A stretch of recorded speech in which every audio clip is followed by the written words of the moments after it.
Are you watching them? The bobblehead Eagles?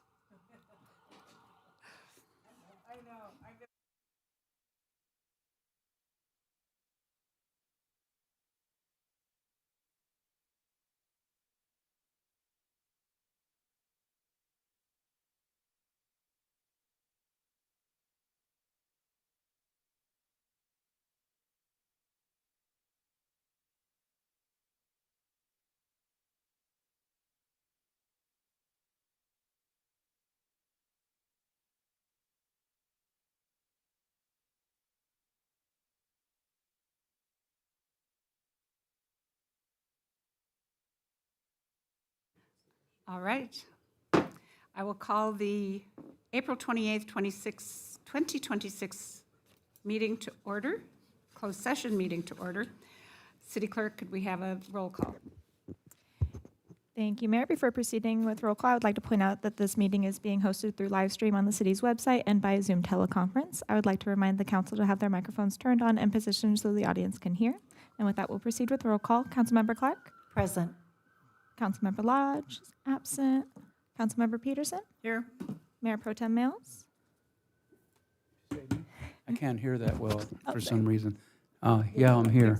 Thank Mayor you. Yes. Krupa? I'm here. All members are present with the exception of Councilmember Tom Lodge. Thank you very much. We will now move to public comment. Do we have any registered speakers for closed session? Mayor, we have no registered speakers. Okay. Do we need to do the forfeit or vote to excuse Tom? I would do it in open session. In open session. Okay, then at this point, we will proceed to closed session. And we will be back at 6 o'clock.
Test, test, 1, 2, 3, test, test.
Please have a roll call. Thank you, Mayor. Before proceeding, I would like to point out that this meeting is being hosted on the city's website and via Zoom teleconference. I would like to remind the council to have their microphones turned on in position so the audience can hear. And with that, we'll proceed with roll call. Councilmember Clark? Present. Councilmember Lodge is absent. Councilmember Peterson? Here. Mayor Pro Tem Mills? Here. Mayor Krupa? Here. All members are present with the exception of Councilmember Lodge. And do we have Okay, an I'd motion? like to entertain a motion to excuse Councilmember Lodge. Yes. I would like to put in a motion to excuse Councilmember Lodge from I'll this meeting. I'll second. Okay, we have a motion and a second. Could we have a roll call? Thank you, Mayor. We have a motion by Councilmember Clark, second by Mayor Pro Tem Mills. I'm going to set attendance and go ahead and start that vote on that roll call. I'll give it just one moment. Okay, we'll go ahead and do vocal roll call. Councilmember Clark? Yes. Councilmember Peterson? Yes. Mayor Pro Tem Mills? Yes. Mayor Krupa? Yes, That motion passes 4-0. thank you. Our invocation tonight will be led by Pastor Thomas King from 412 Church, after which Councilmember Clark will lead us in the Pledge of Allegiance. Please stand. Psalm 121 begins with the psalmist exclaiming, "I lift my eyes up to the hills." And then he asks a question, from where does my help come? And the answer is, my help comes from the Lord, the maker of heaven and earth. Let's bow our heads. Father, as we come before you tonight, we know that there is help from no other. There is no other name under heaven given among men by which we can receive your divine help and your blessings. And so we lift up our prayer to you tonight, Lord, our Heavenly Father. On behalf of all who are gathered here tonight, we say thank you, Lord, for your abundant blessings. Thank you for your freedom to gather peacefully to discuss the business of the day. May we be useful to your heavenly purposes, Lord, in government, in our community, and in our families. Lord, I pray for our mayor tonight. I pray for our city officials. I pray for this assembled council here tonight, including all who participate in the events tonight. Grant wisdom that we would understand the true needs of the welfare of the people, and that we would thirst for justice and righteousness, having confidence in what is the common good. May there be harmony and peace, even where there may be disagreement, Lord. Tonight's agenda is in your hands, God, and we pray all these things in the mighty name of Jesus. Amen. Please remove your hats. Place your right hand over your heart and begin. I pledge allegiance to the flag of the United States of America, and to the republic for which it stands, one nation, under God, indivisible, with liberty and justice for all.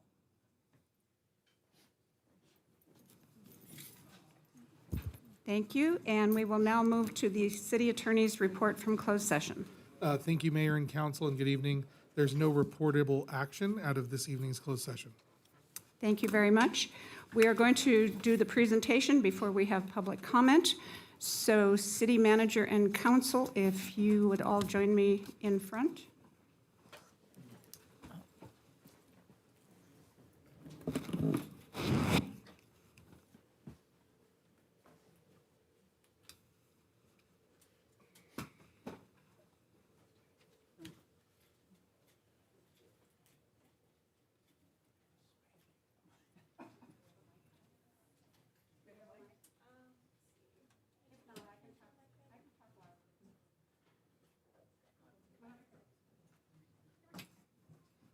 As you're probably all aware, our city manager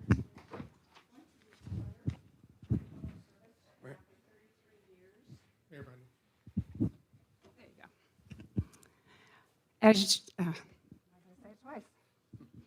As you may be aware, our city manager is going to retire from public service after 33 years. He has done an exemplary job for the city of Hemet and has probably put 5 years of work into 3 years. We are going to miss you, but we have your number. And if any of you want his cell phone number, I will give it to you. He is here to help. So, could you hold this while in recognition of your time in Hemet only, this is just your time in Hemet, we would like to present Mark Prestwich in grateful recognition of your dedicated service to your hometown of Hemet, California. Best wishes for a long and happy retirement in 2026, and this is a key to the city. So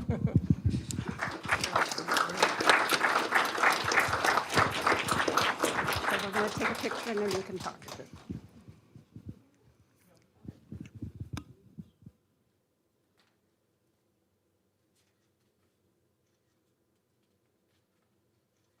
You want to say anything? Well, Mayor, this is beautiful. I think I probably spoke with Brenda Chavez about my love for keys to the city and did we have any?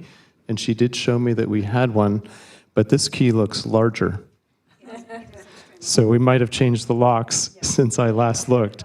And it has the city's brand new icon and logo here. So this is incredible, incredibly beautiful.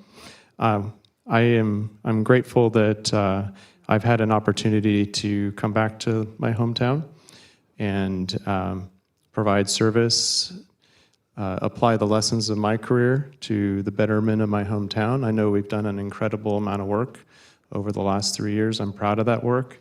I'm really pleased to see the new logo on our nameplates here, the digital and on the updated council chambers. But I want to say thank you to the council for your trust in me and hiring me in the first place. I really appreciate that.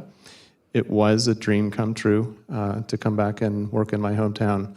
I had thought about it for more than 10 years before it actually came true.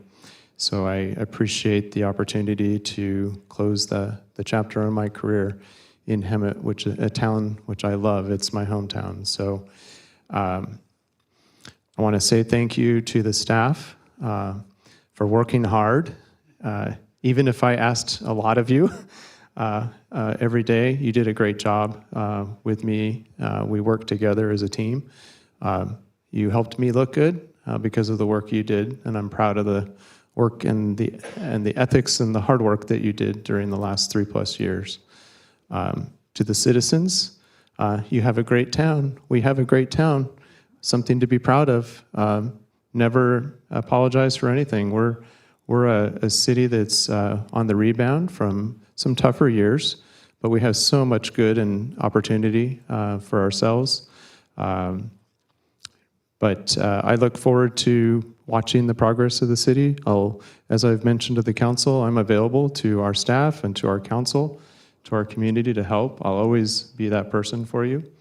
And I want to help. So I'll be likely in California somewhere. Just don't know where I'm going to land officially after about 6 months of slowing down and traveling a little.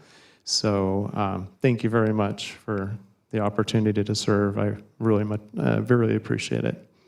Thank you. We're done.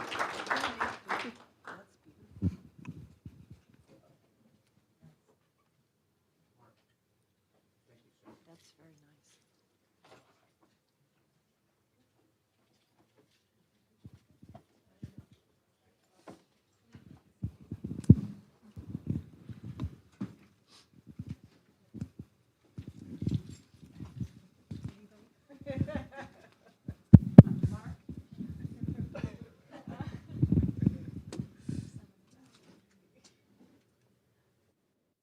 Okay, with that, we will move on to public comment. We will take public comment on agenda items at the time that agenda item is discussed.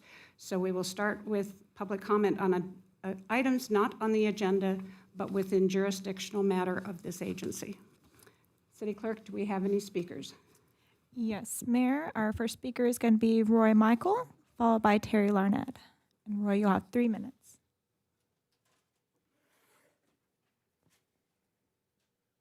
I'm going to miss Mark. Hi, I'm Roy Michael. I'm an 11-year resident of Hemet. This morning at about 5:30, an article broke written by Jeff Horseman entitled, "Ontario Warehouse Arsonist Was Angry About Pay. Prosecutors Say So Are Others in the Industry." Now, let me preface this with, I do not condone what this man did. He burned down this warehouse that I believe belonged to Kimberly Clark, caused $500 million worth of damage, and all his fellow employees are out of a job. However, can you imagine how betrayed and unworthy he must have felt by the way he was treated at this warehouse and how he was paid?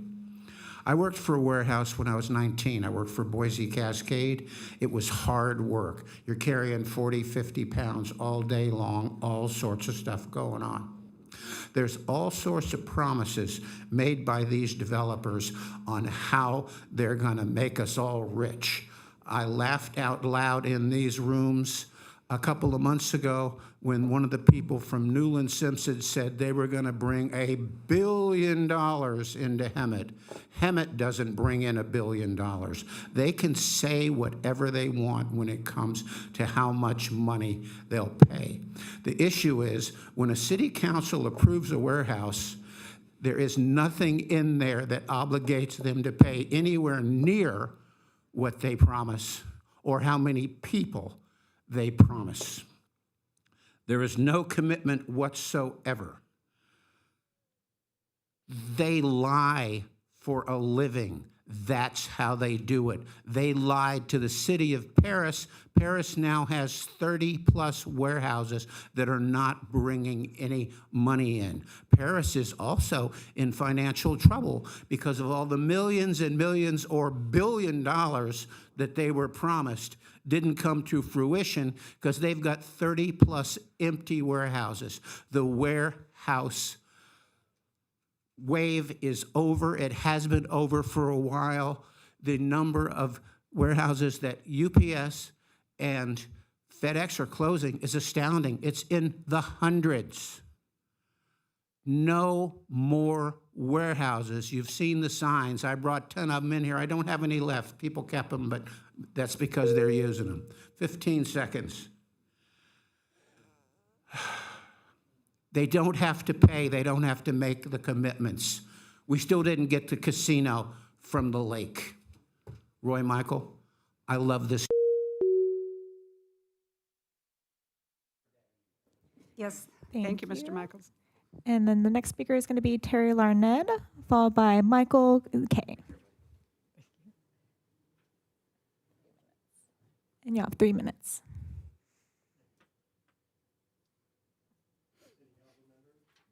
Is your green light on? On the microphone? Now it is. Okay, thank you. I didn't touch anything. And again, thank you, City Council, and we're going to miss Mark. But I hope Noah does a very good job until we get our permanent one back. All right. Well, I'm talking about the American Legion Post 53. We have a community open forum and facility tour. It's coming up on the 14th of May from 5 to 7 p.m. There's going to be refreshments. It's located at 124 North Ramona Street. And everybody is invited for this is a community open forum and facility tour. Learn more about how the American Legion Post 53 is serving veterans in the local community. Meet leadership, explore the facility, and discover ways to get involved and make an impact. All community members, veterans, and supporters are welcome. So it's going to be a really nice event, and I encourage people to go ahead and, like I say, it's going to be an open forum, and it's going to be in that historic building. The Post is taking that building from March Air Force Base. Back in 47, I believe it was, they went ahead and dismantled it over March Air Force Base, which we bought for $1. And then we had the commissary for the POWs, We bought that for $1, so both those buildings were taken apart and brought to Hemet for $2. Money went a long ways a long time ago. Anyway, you guys are welcome to come down and visit and participate in this community open forum. Thank you very much. Thank you, Mr. Larned. Next. Thank you. And next speaker is going to be Michael Kay. I think it might be Coy, followed by George Evans. You have 3 minutes. That's Mr. Kennedy to you. Oh, I'm just kidding. Mayor, Mayor Pro Tem, just real quick, I just got out of therapy after the 6-hour meeting on the warehouse a couple of weeks ago. They released me on early parole.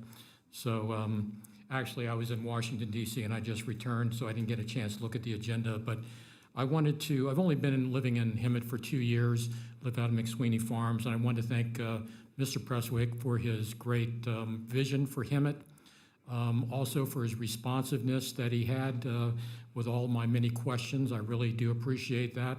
Also have to call out Noah that he's responded. Linda, Mayor Krupa, thank you for your responses. It's just rewarding to see what your vision was. I think it's going to go forward, and I have a lot of faith in Hemet that it's going to continue to go in the right direction. So thank you very much, but I'm rejecting your retirement. All right. Thank you. Thank you, Mr. Kennedy. Thank you. And the last speaker is going to be George Evans, and you'll have 3 minutes. Congratulations, Mark, on your retirement. Enjoy it. You well deserved. You have guided this city to move forward in a lot of ways, and it's very humbling to see that you're retiring, but also kind of sad to see you go. It was a pleasure to attend Saturday's cleanup. I was out on the Parkway, Domingoni, and we went from Sanderson to Surreal Parkway and then back down. We did kick up one rattlesnake. I took that over to Mayor Krupa's house so she could deal with it. Thank you. But it was a very wonderful event to be a part of, to see. I met a lieutenant colonel from the Air Force out there with his family.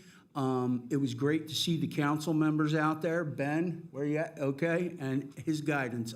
I love that guy. So I did attend a press conference on Friday. There was no speaker to hear what the gentleman was saying. It was done more on a live feed with a media group. But again, you couldn't hear. But again, where I'm going with that is you definitely see these people that say they care about Hemet, but I didn't see them out there Saturday. Not one sign of them to help. I would like to see the city maybe put something in, like adopt your neighborhood. You can walk around your neighborhood and clean up papers. It's all over the street. It's not hard. And maybe the city can have a place where maybe they can obtain the trash bags. But I think that would be a nice program to have. Okay, now all the good stuff, but here's the negative. I know that the renewal for the food trucks is coming up in June. It doesn't help downtown, folks. It really doesn't. It doesn't help the theater. I talked to Katie. I talked to people that are there. It doesn't help. The food truck came into play. It was more or less like a secret society. Okay, I'm going to have my truck at this corner. Come support me. The people will go wherever those food trucks are. You know, we have all that open space out at the auto mall. I guarantee the people will go, but it's affecting the downtown restaurant businesses. And, you know, they're brick and mortar, they're paying tax. So again, I would really like to see you relocate them. I know there's talk, and I do like seeing what's going on at Weston Park. I saw the plans at the last meeting, great designs. So again, the food trucks, a great thing. I'm not against them. I'm just against the location. They tie up that neighborhood. So again, council, you're doing a great job. Thank you. Thank you, Mr. Evans. That was our last speaker. Okay. You want to say something, Mark? Yes. So just briefly, George, thanks for your help on Project 4. I just walked a little slower than you, I think, that day, and I think I got a ride for the last half mile back, so thanks to the police department. We have two, just for the community's awareness, the city has an Adopt a Street program.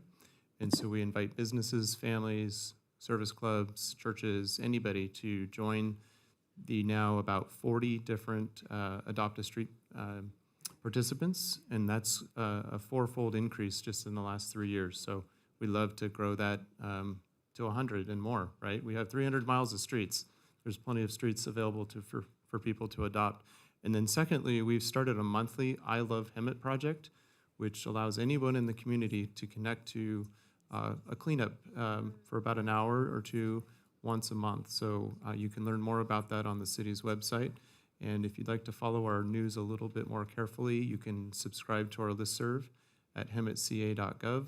We have an every other week digital newsletter called On the Horizon to take advantage of our new branding, and you can find that on a city update link on the city's website. Thank you. Thank you very much. Okay, moving on to the public hearing. Deputy City Clerk, will you please read the procedures for the public hearing?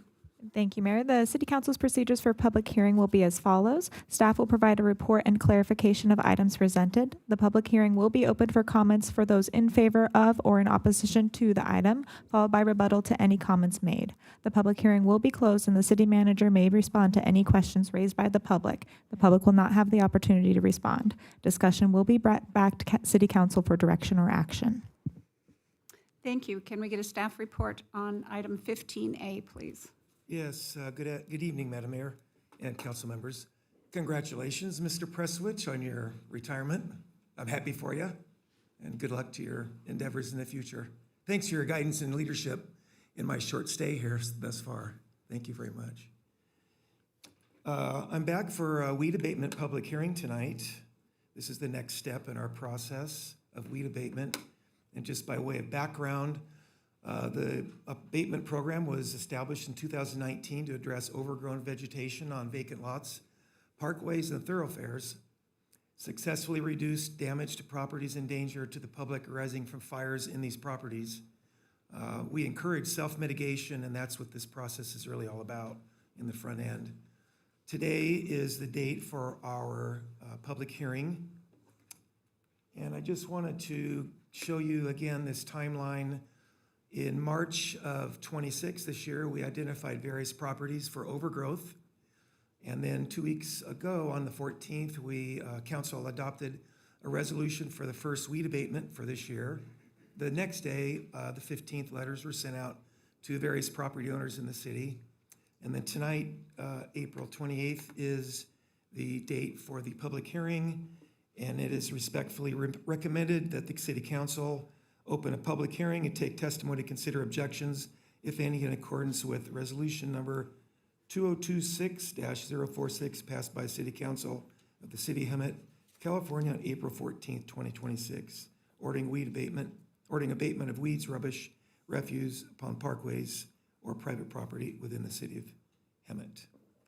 And I'm available for any questions if there are any. Are there any questions from council? Go ahead. I do.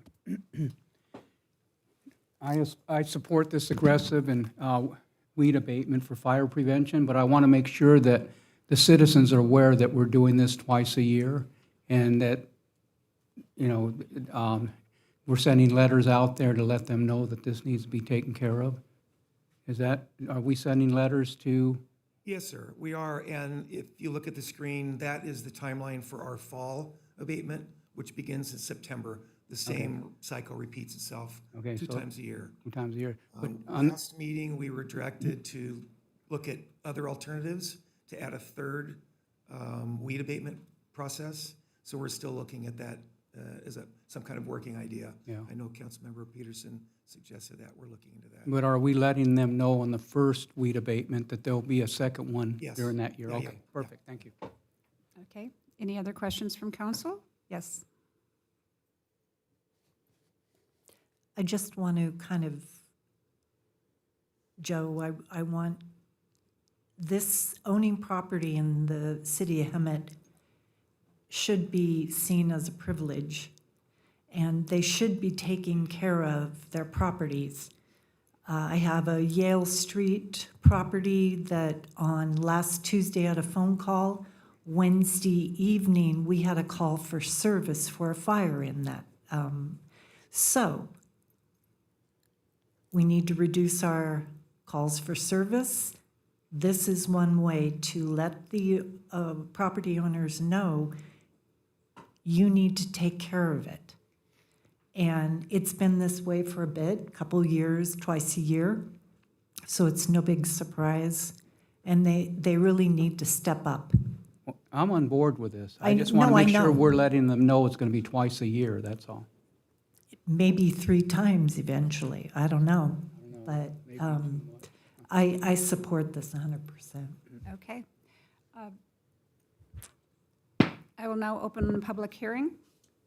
City Clerk, are there any registered speakers for or against? Mayor, there are no registered speakers. Is there anyone in the audience that would like to speak in favor of or against this item? Okay, Mr. Evans, come to the podium, please.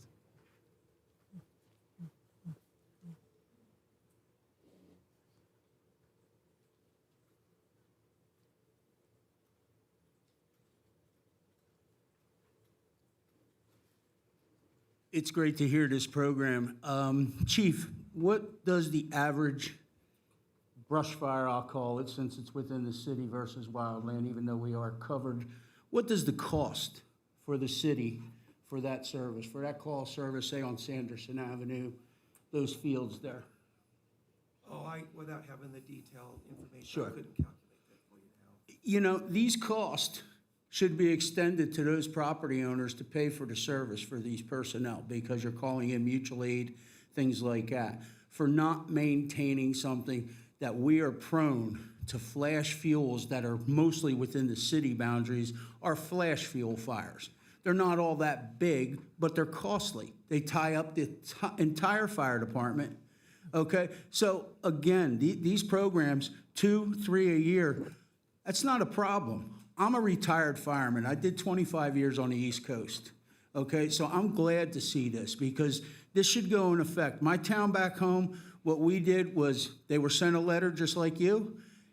When it didn't get complied, a lien was put on their property and the city went out and plowed that field to limit the risk. So these are ways that cities can acquire properties in some respect too by, putting liens on these properties for not maintaining them. So I'm glad to see that this program is being initiated, Chief.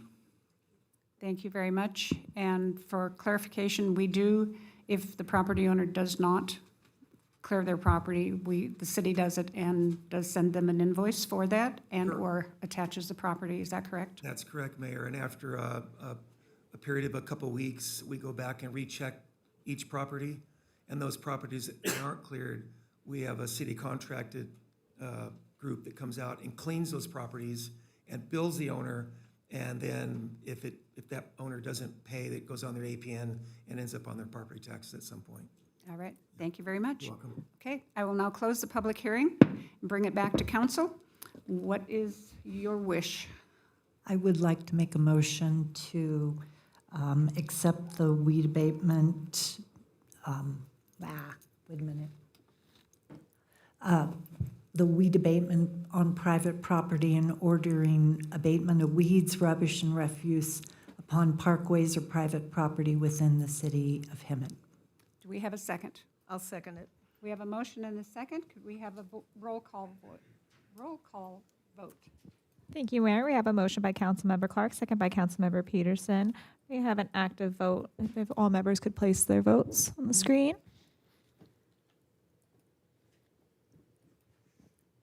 Oh, are we voting by? Yeah, he just- Please cast your. Oh, you got it there, I'm sorry. There you go on the screen.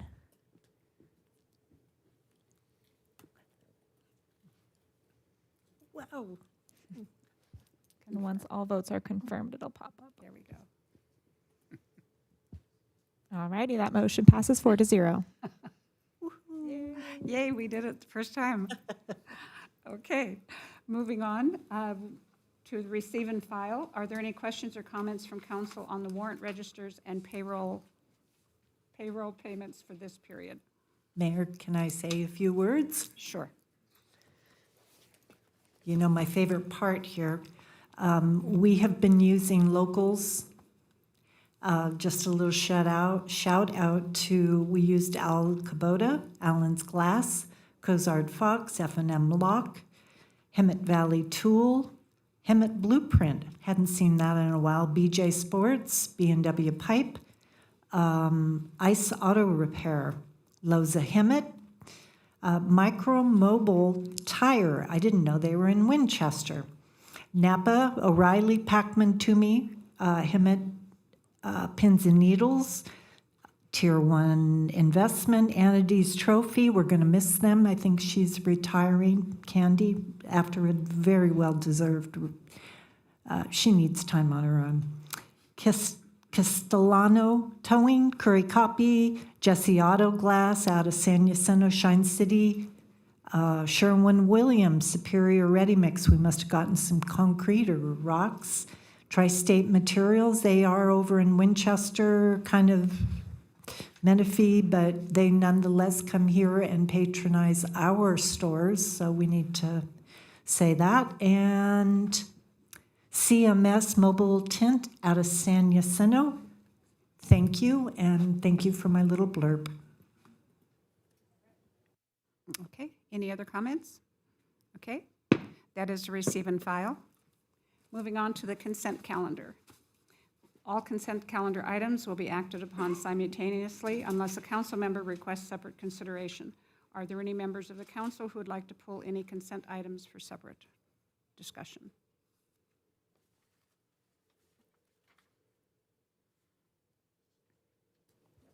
No? I would like to pull 17B and 17F.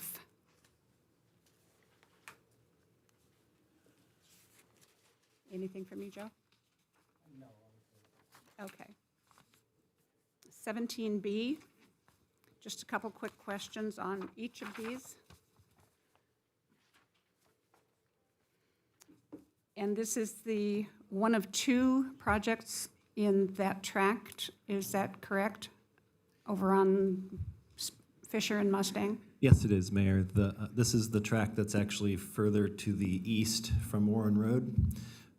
Saddle Point 1 is the one closest to Warren. Okay. We've been receiving a lot of emails from people over in that area wanting to know who is responsible for what. And since we are reducing some of the bond obligation on it, are you planning to have a meeting with their HOA and saying, this is who takes care of this and this is who takes care of that? And if you have a problem with the city, just send it to one person? I do. We've reached out to Evelyn at the HOA over there, and we're trying to arrange a meeting to go over the maintenance exhibit so that everyone knows who's responsible for what. Thank you very, very much. I appreciate that. And I kind of missed a few things, but I'm going to ask my next question while you're up here on 17F. Sure. 17F has to do with Measure A funding. Yes. And this is a question I don't think I've ever asked in the many years I've been up here. If we don't use all of the allocation in a given fiscal year, do we lose that money or does it roll over to the next year? It rolls over to the next year. Okay, thank you very much. Then with that, I would just entertain a motion to approve the entire consent calendar. I will make a motion to approve the remaining items, Including the two that I pulled. and including the two that were pulled. I second. All right, we have a motion and a second to approve the consent calendar. We have, let's vote. Thank you, Mayor. Please cast your votes on your screen. We have a motion by Councilmember Peterson, a second by Councilmember Clark. And once votes are confirmed, it'll pop up.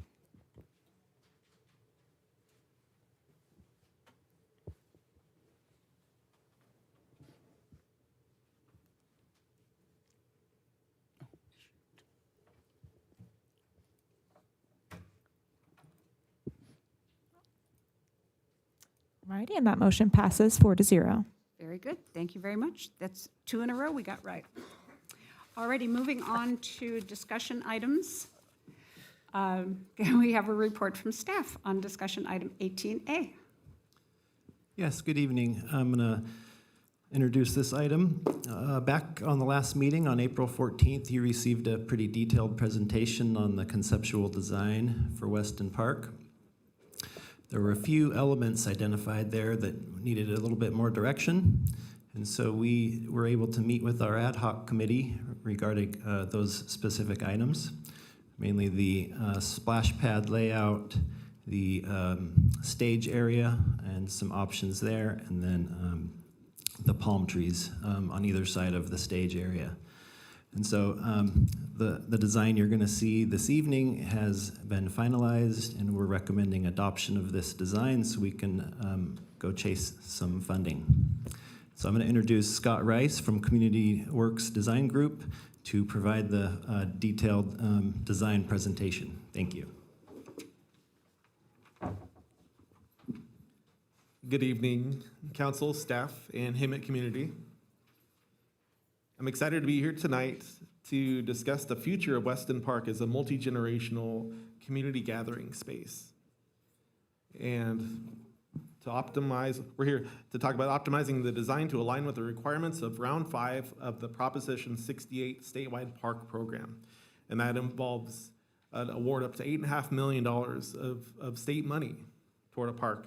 We've actually, with my firm, have been successful in getting that full award, most recently for the city of Paris for Enchanted Hills Park, and currently with the city of Fresno for Dolores Huerta Park. I've got a remote in my hand. I'm about to find out if I know which way is forward. So a lot of this is going to be recapped, so I'll go through it quickly. If we need to go back to it, that's great.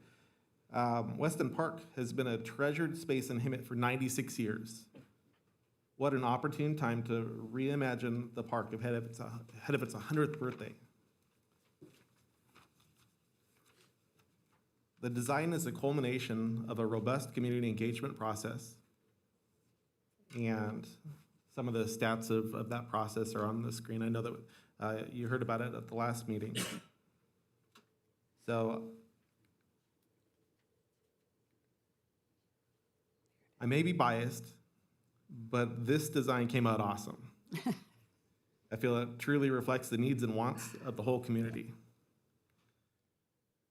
And so Mr. Rao talked about the ad hoc committee meeting, fine-tuning the design, and what we have before you tonight is the result of that design that reflects, let me go back to that last slide really quick. Ad hoc committee talked about wanting a more flexible event space. So the design presented at the last meeting had a permanent stage, permanent construction. The revised design explores using a temporary stage that not only could be used at Weston Park, but benefits the community as a whole, and could even be used as a revenue generator in certain situations. So that's a great approach. Unfortunately, the grant itself won't cover the stage, but it frees up some of the state's grant money for the improvements that will accommodate that temporary stage. Another thing for the splash pad, as shown in the previous design, the ad hoc committee talked about focusing on ground spray features so that in addition to being a splash pad, that same space could serve as multiple use. One of the uses is allowing for what we've been able to fit is a 40 by 80 platform for a temporary ice skating rink for the winter, and that's within a fenced-off area that could be controlled for the sake of a temporary event. Another key point about the ad hoc committee's decisions, the playground is going to have a strong farming theme that reflects the history of Hemet and history of the park site itself. And so that shows up in some of the graphics that you'll see next. And then as far as the shuffleboard building, which we found had a strong community backing, and we want to make sure that it receives some limelight, the on-street parking will be accommodated to have accessible parking as well as curb ramps to access from outside the building into the building. Those accessible spaces will also serve the park site as a whole, but they'll be intentionally located near the shuffleboard building. So looking at the design, those things are happening in here. I don't know how well, I guess some of the screens show up pretty well, but I'm gonna just kind of touch on some of the focus areas. So I don't know if you can see it, but there's a giant tractor in the playground, and that's a piece of playground equipment. This isn't necessarily the final design, but this is what we show the state to generate their excitement toward the final design. So the equipment shown on the screen is true playground equipment, and it would definitely fit within the budget that we've allocated, as long as things don't drastically change, which you can't control. But this is a realistic portrayal of what the playground could be. And then another feature that was a very strong desire of the community is that the playgrounds have some sort of low fencing to help harness the children. There's a big concern about kids being able to kind of escape. Not that the parents aren't paying attention. I have plenty of children myself, but they do escape very quickly. And so the fencing helps to keep the kids in and helps control also the people that are walking into the playground. So there's another shot. And also the large shade shelter, the shade sails over the playground equipment itself just to keep the temperatures down on the surfaces, but a shade shelter that picks up some of the nuances of farm buildings. So the splash pad, as you can see, as depicted, when the water is not on, it's a big concrete surface that would have the city's new logo in most likely a terrazzo finish. And so you pick up the true bright colors of the logo, and it's not something that's going to fade or has to be repainted over time. That same surface can be used for a variety of other activities when the splash pad's not in use.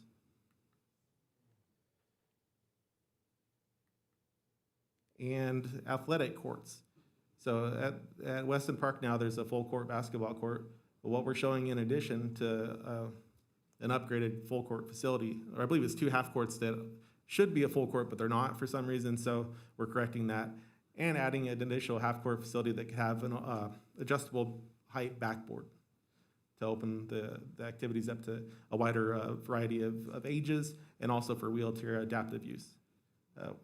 And then who could do a park these days without pickleball? Emmett surely can't. So instead of a massive pickleball complex overtaking the entire park, you have a touch of pickleball in this project. Other parks in the city may be best suited for conversion to pickleball if the need continues to arise. But for the sake of making this multi-generational space, we have some pickleball. So two courts are shown. There's a depiction of what the temporary stage would look like. And those may or may not be food trucks, depending on what the local restaurants feel. But there's definitely the space to accommodate them, should that be the desire. And so what you're seeing on these slides is a breakdown of pricing. The park is only designed to a conceptual kind of schematic level. And so those prices are kind of setting budgets for what those improvements can be to still meet that $8.5 million threshold. One of the cool features, kind of closing out the design, is using the back side of the shuffleboard building to display the city's logo, where it's backlit. The lettering can be changed throughout the year. During Christmas time, it can be red and green colors. Easy to do with the LED lighting, but it would also be powder coated so that during the day you get the bold colors of the logo for everyone to see against the contrast of the more subdued building. The other walls of the building, the other facades, could have different kinds of murals, and that's up for discussion as well once the $8.5 million grant has been awarded to the city. Which we feel, as designers that have achieved those awards, we feel that this park is a very good candidate and is headed in that direction. So this is just some more slides showing the breakdown of proposed costs and how that $8.5 million could be allocated. We can go back if we need to. So there's the big number. And we're here for questions. Okay, do we have any questions from council? No questions and comments? I like what we have here, but my concern is the homeless. That is frequented by homeless, and with the splash pads there, I can see them taking showers. I can see just everything happening. So are we going to have security out there, or what are we going to have to make sure it's safe out there for kids and families? So I'll go back to that slide. I'm pressing the wrong button. There we go. So once you activate a space and you bring in the right type of people to use the space as intended, you'll notice that that's going to be a big detractor from making it an attractive site for the homeless. As far as showers, with the splash pad, the health department treats it like an aquatic facility, no matter if it's just a concrete slab with spray features. But we've successfully utilized kind of the beach-style pole showers, and those can be controlled so they're only operational when the splash pad is operational. That's also a bummer when you're trying to use it for other things. It just doesn't work. Our Public Works will be in charge of turning off and turning on and off the water, and Just like sprinklers, it's Yeah. automatic controls. It can be remotely controlled. It's the systems have definitely come a long way, but you have that control. Just like the restroom buildings, you can have magnet locks. Yeah. Okay. That's not the splash Any pad. other questions, comments? There we go. Can we get on it? Can we get it going? No, wait a minute. No, Do we have gotta any have a- speakers on this item? We have no registered speakers. No registered speakers. All right, now, what would you like to do? So I would like to do a motion to, first of all, the ad hoc, thank you for doing what you did, because you can tell there's a lot of work in that. So I would like to adopt a resolution for the city to accept the Weston Park Conceptual Design CIP 2512 and authorize the city manager or its designee to execute documents necessary to pursue this grant so we can get it going. I'll second that. Okay, we have a motion and a second. Use your little buttons up here and you can vote. Well, there we go.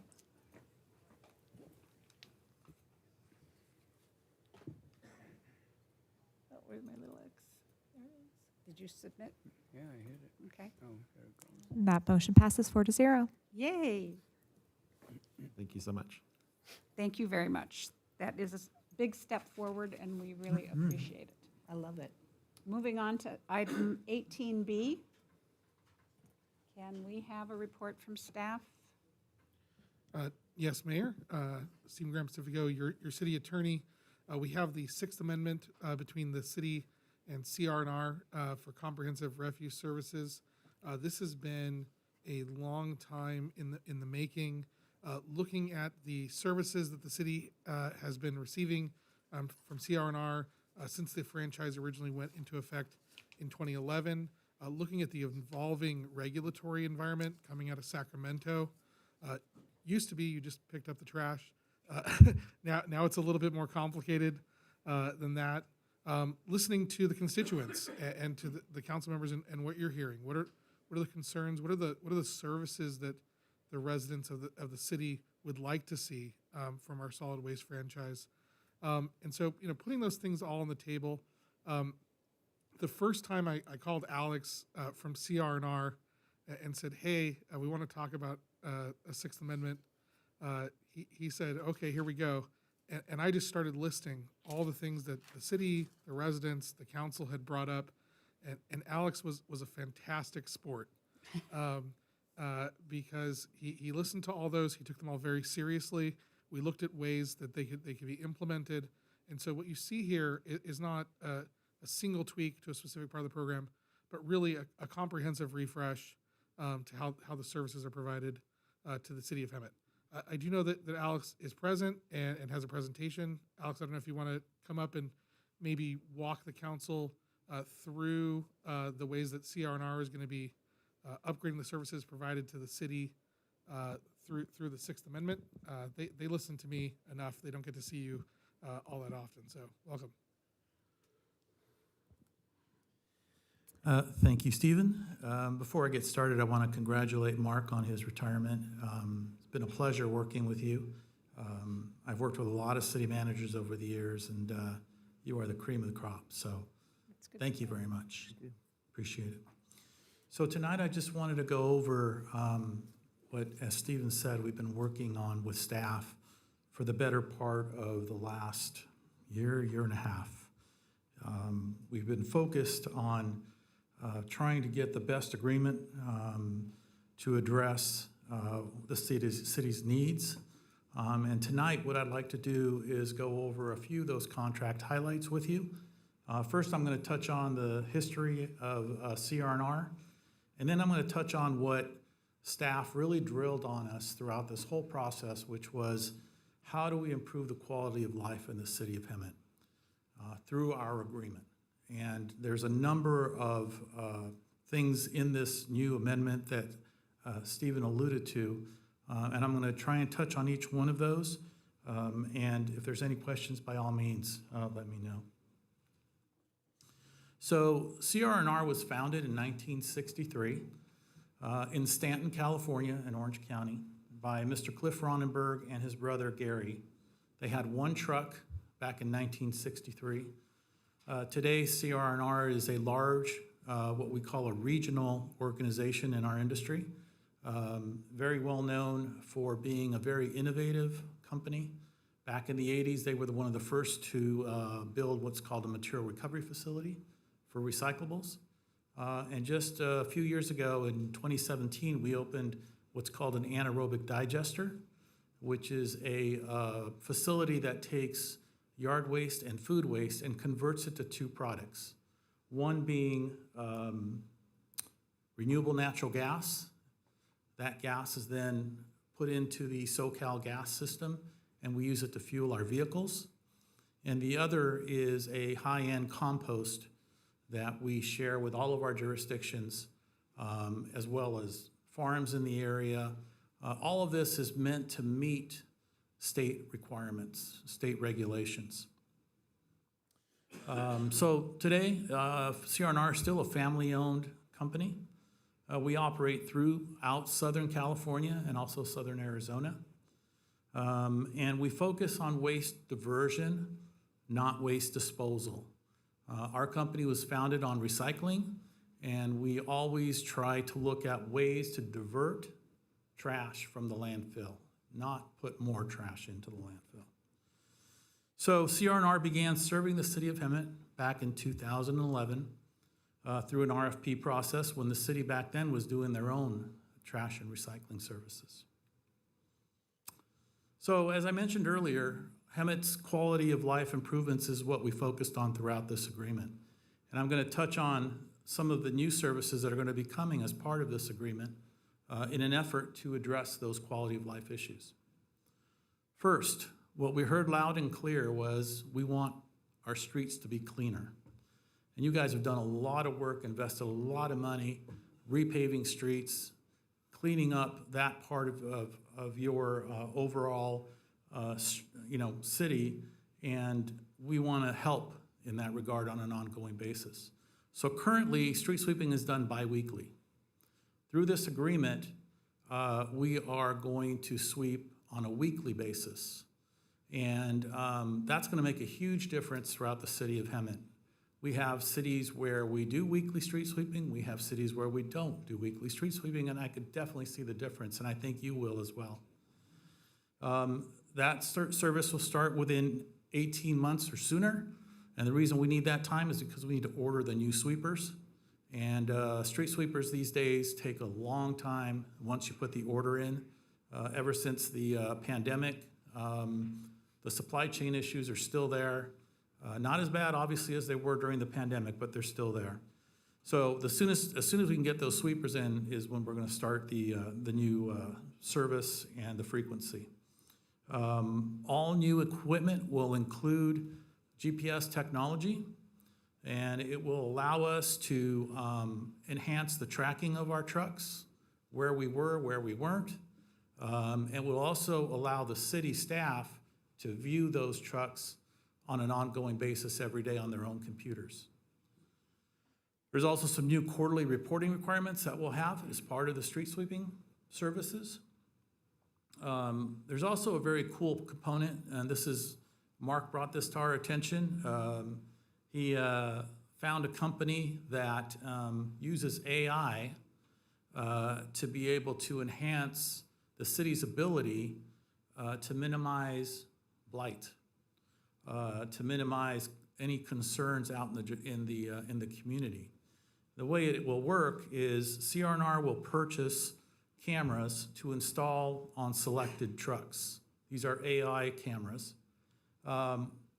If those cameras identify whatever area of concern or blight they might identify as they go through the routes, that information will then be sent up to the cloud and then down to your code enforcement officers. So code enforcement can address those issues on an ongoing basis.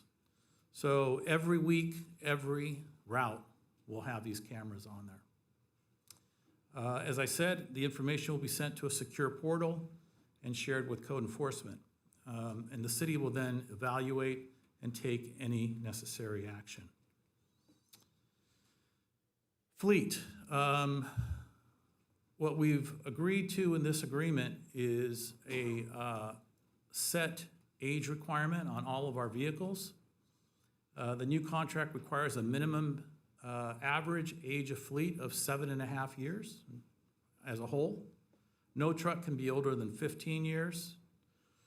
And as a result of that, we're going to order and purchase a minimum of 13 new vehicles to comply with this minimum age requirement, which is about a $6.1 million investment into the city of Hemet.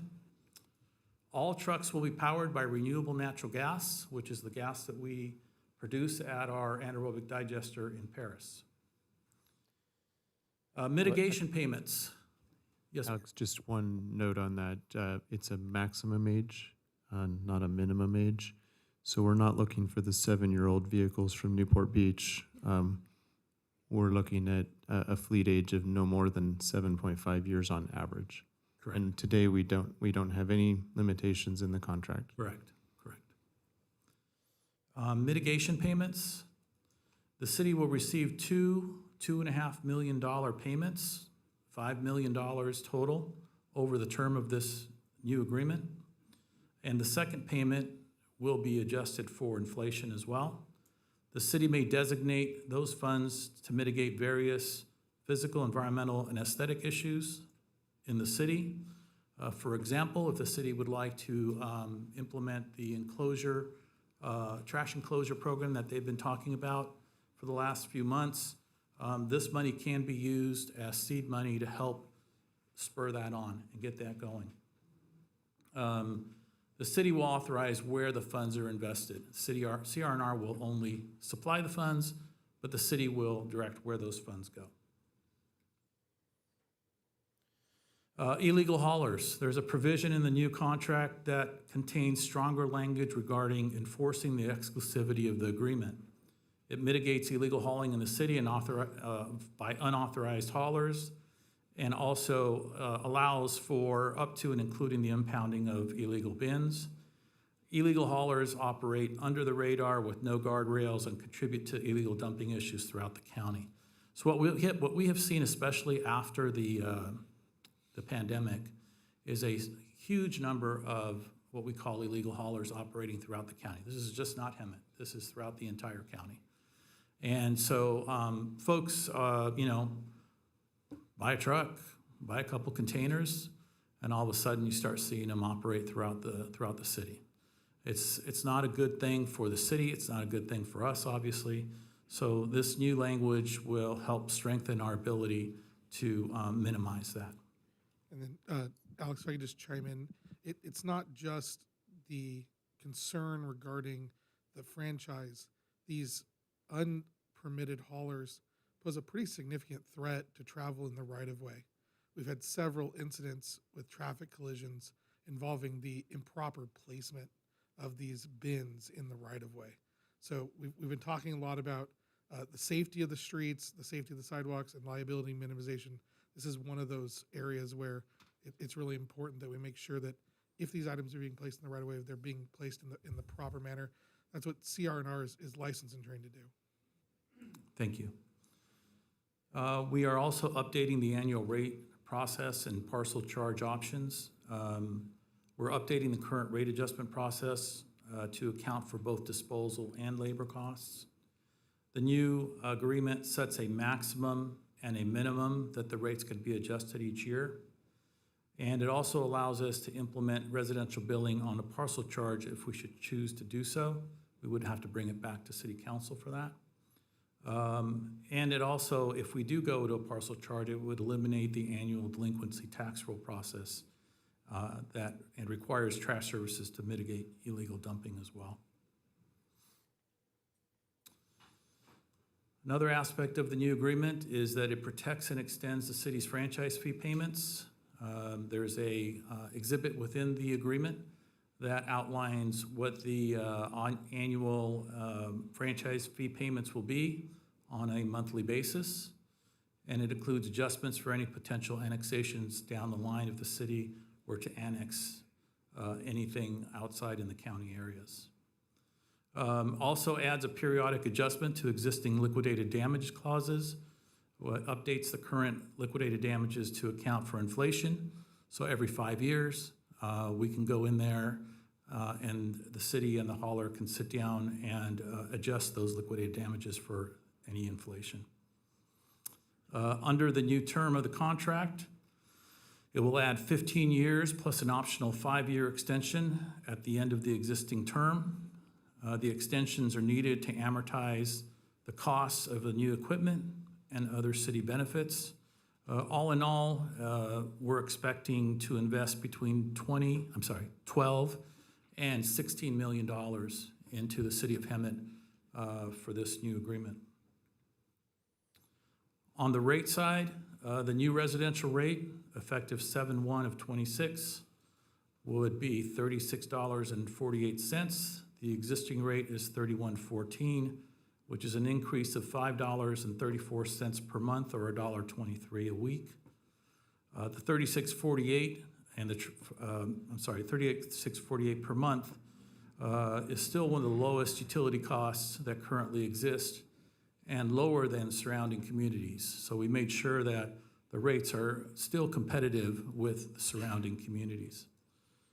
If you look at trash collection, it's one of the most cost-effective utilities we have, comparing it to water, electricity, natural gas, cell phones. For $36 a month, you get 3 vehicles that come by your house every single week. It's a very cost-effective service.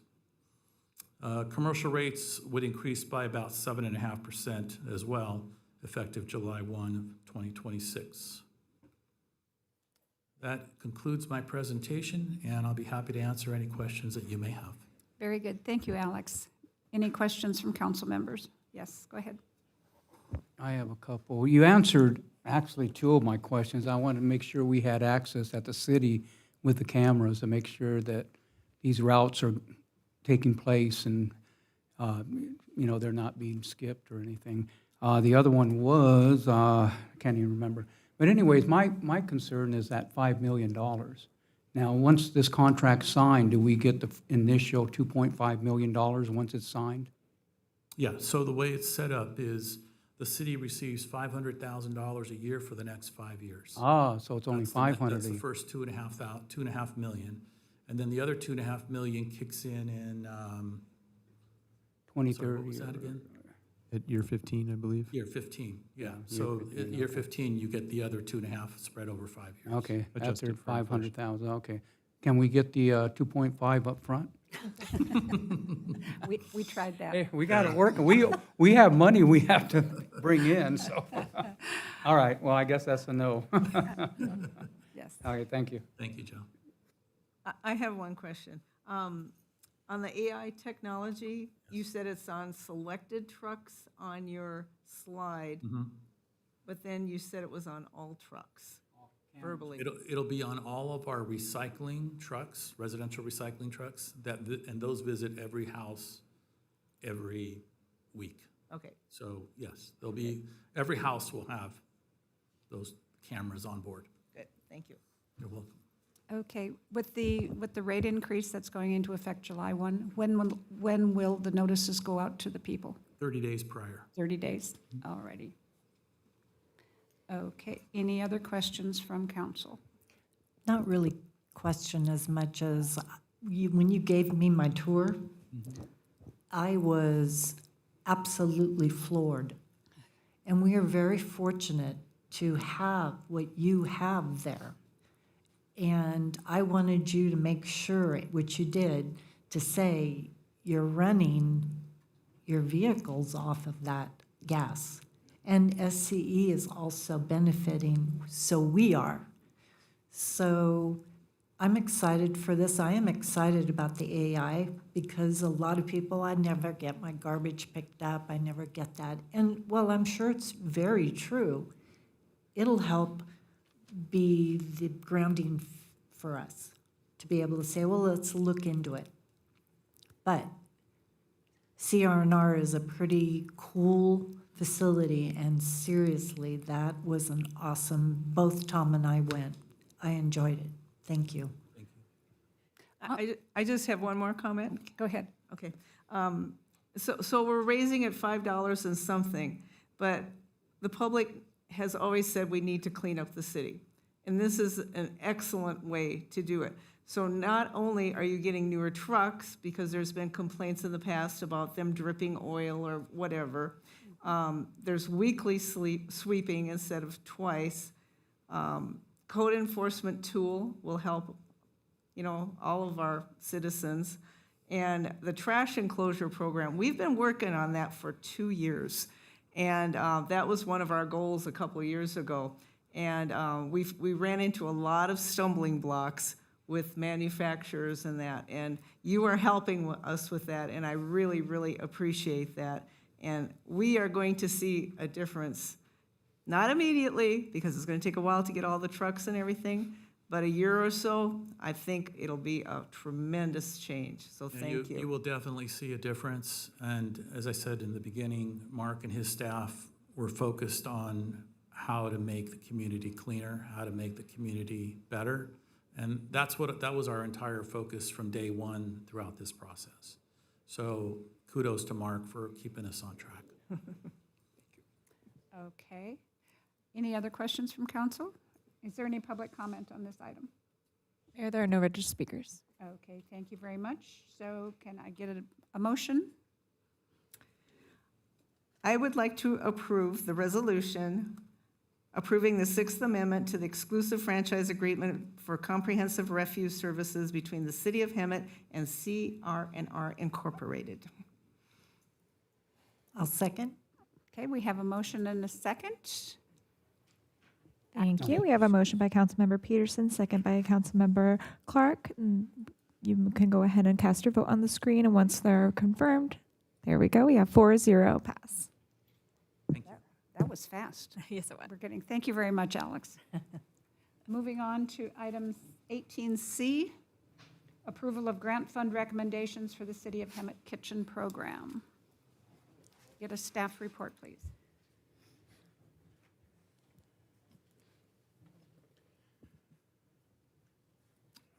Beautiful, good, well, very nice. This is much louder than the other one. Good evening, Mayor, Vice Mayor, City Council, Sir, City Manager. Great to be here this evening. Ben Sandoval, the Economic Development Director for the beautiful City of Hemet, and truly your horizon is here, and this is why this grant was really established. The Hemet grant. Test 1, 2. And tonight, they wanted to make sure I was paying attention. So tonight will be for the Hemet Kitchen Grant, and I'm going to go over a little bit on how we got here, what were some of the variables, and how we came down to the decision-making here. So just kind of get into the city strategic plan. This really covers all 5 of the points here, quality of life, partnership. I won't get into it, but you're going to really hone into why every single category is covered here. It's going to bring up economic opportunity. We talked about leakages. We're going to curtail that. That's for sure with this particular grant program. The purpose, it's part of the Hemet Rights Strategic Plan that was approved here by City Council 2 years ago. We had over 20-something items. One of those items was regarding bringing restaurants into the City of Hemet, bringing in the downtown or overall the whole city. And we were able to write this grant and, more importantly, come out of the Hemet Rises And it's truly quite simple. We want to cultivate culinary destinations here. We mentioned earlier streamlined business development. We want to make sure people come in here and it's a A through Z process, Disneyland Fast Pass. One of the biggest things that we've noticed from social media interaction is nightlife. Where is the nightlife? Where can I find nightlife here in City of Hemet? Well, again, your horizon is here, and you're going to figure out that some of these applications offer that type of nightlife that we're desperately looking for. And the nightlife, just to give you an idea, I don't have the exact number, but a Placer is giving me over $100 million lost on nightlife experiences. We want to bring in tourism. It's funny, we're talking about tourism, bringing in people from LA County. As we're able to bring in new chargers, EVs, this will only help us, but we want to have the infrastructure for that. Workforce, that's a big thing in our valley. We want to bring the household income up from $58,000, enhance quality of life, and more importantly, revitalize the Hemet restaurant scene. That's one of the biggest things, particular all of Hemet, not just on the west side or south side, but also on the east side if needed. I won't get into all of these because you've already seen them through the downtown kitchen grant, what's allowable, what isn't. But one thing that I do want to add that was added in here is that last bullet point, other similar items based on the items we received on applications. Some of them may have not been on this list, but they were related to a kitchen or they were or a kitchen item to be able to produce or manufacture or make food. The timeline, here's kind of the timeline that we did. About a year ago, actually, maybe less than that, I came here to City Council to present on the first Hemet Kitchen Grant, and then I came back and did another one. And all in all, with the two presentations, Council appropriated $1 million for all of the kitchen grants. The program was launched, and we did it. It sounds like a fast turnaround, 2.5 weeks, but we had people waiting, ready to go, and we felt that we were going to have more applications that funding can support. Targeted strategy, I want everyone, council, to understand that we did send us to the 100 top visited locations that our residents leave here to. So the BJ's, the Olive Gardens, the Texas Roadhouse, Round One, all those Top Golf, we send it to them as well so they can see, hey, here's an incentive where you like to invest in the city of Hemet. We got some inquiries, 1 or 2 to apply, but nonetheless, we were able to send it to 100 destinations so they know that Hemet is alive and really trying to bring in this type of hospitality. We took the application process, and we had 14 high-caliber applications with 1 relocation request, and then we were able to bring in all of these applications with our business ad hoc, and I want to make sure I highlight those 2 business ad hoc members, Vice Mayor Joe Mouse and Councilmember Jackie Peterson. Thank you for assisting, and really, you had a very tough job, so thank you for the guidance on that. Here is where the beef is at, the beef and potatoes. These are all of the applications that we received, starting from the Hemet Adventure Park, Carlton Steakhouse, Harbor Social. All of these were presented to the City Council in your council packet, along with some of them offering art renderings, conceptual items, what it can look like, along with conceptual menus as well. Some of these were requesting grant funding that were over, it was $300,000. As you can see, some of them were requesting $700,000, $800,000. But something to take note, very, very key. Sometimes we look at the total grant request, but it's also good to notice the total private investment that would come in here. So the city would invest, give or take, let me rephrase that. The grant application, we had close to $5 million of grant requests, but look at this. Over $10.5 million is being presented as private investment. After we had a great conversation and we really went down to the weeds on what, I want to make sure I highlight this.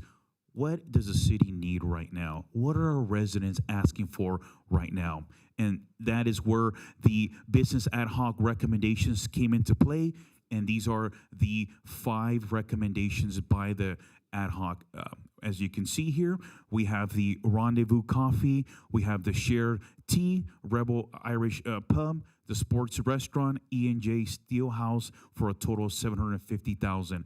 The PowerPoint was updated, but I see the current version wasn't presented, but it would have shown you right next to it all of the total investment from these 5, which would have equaled over $1.5 million of investments. So these are the 5 that the business ad hoc recommended. A mea culpa, it would have also showed the overview of investments, but that would have been close to 1.5 million. How do I get there? Going back here, just to the previous slide, you can see that Rendezvous Coffee is willing to invest a total of 183,000. We got the Irish Pub at 650,000. The Sports Bar 432,000, and then we have the E&J Steelhouse, which is a place where you'll be able to mingle, grab some adult beverages, and have a sort of selection vendors to get food from. That's an investment of 146,000. So that is where we got the number here. And then we were going to have pictures here, but not all of them had them, so we did pull those out. But I'm here for any questions. I did go fairly quick because we have received this item before through the Downtown Kitchen Grant, and for the most part, I feel council has a good understanding. But I'm here for questions along with, if any, for the city manager. Thank you. Thank you for the presentation. Questions and comments from council?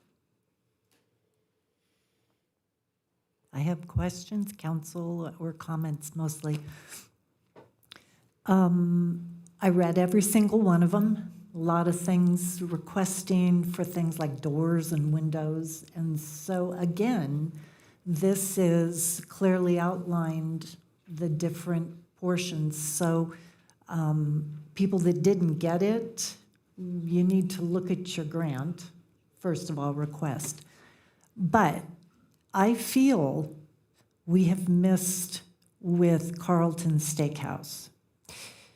These 2 individuals have shown that they want to invest in Hemet.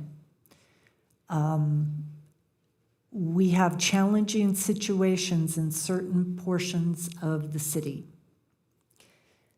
I believe they have landed in an area with a very good landlord who is very invested in the community also. And if it's possible, I would rather see one of the others get pulled out or we award additional monies to them.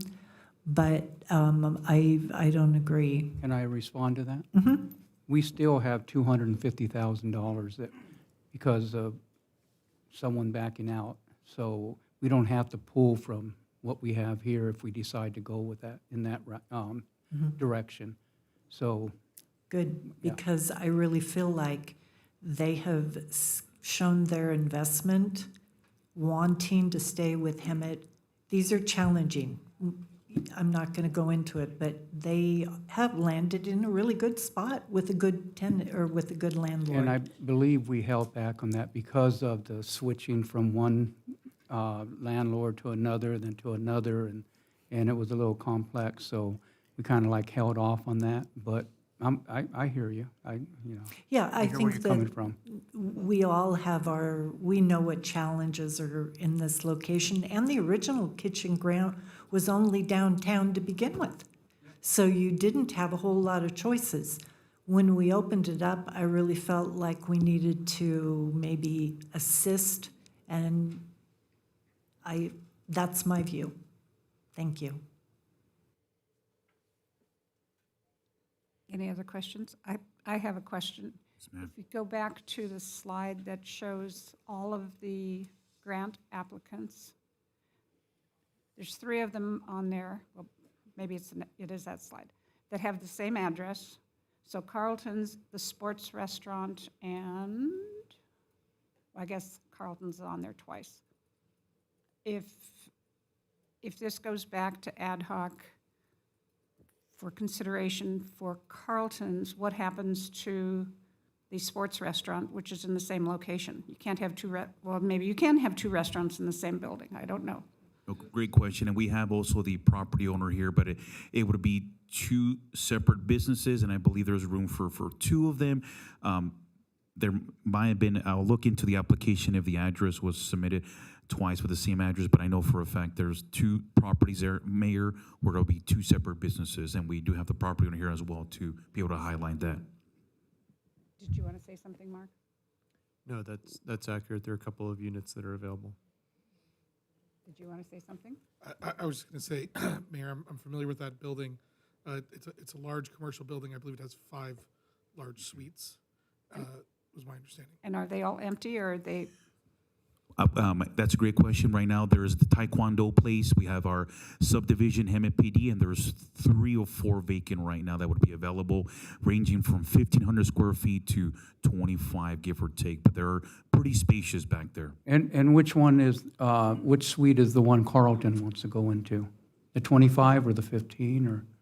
That's a great question, Vice Mayor. I don't have the map on top of my head, but it's one of the 2 buildings, and I can relate to the property owner when it's time Yeah. for open discussion. Okay. Thank you. Great question, though. okay. Since we have questions on this, okay, that's all open for public comment, I should say. Yes, public comment on this item?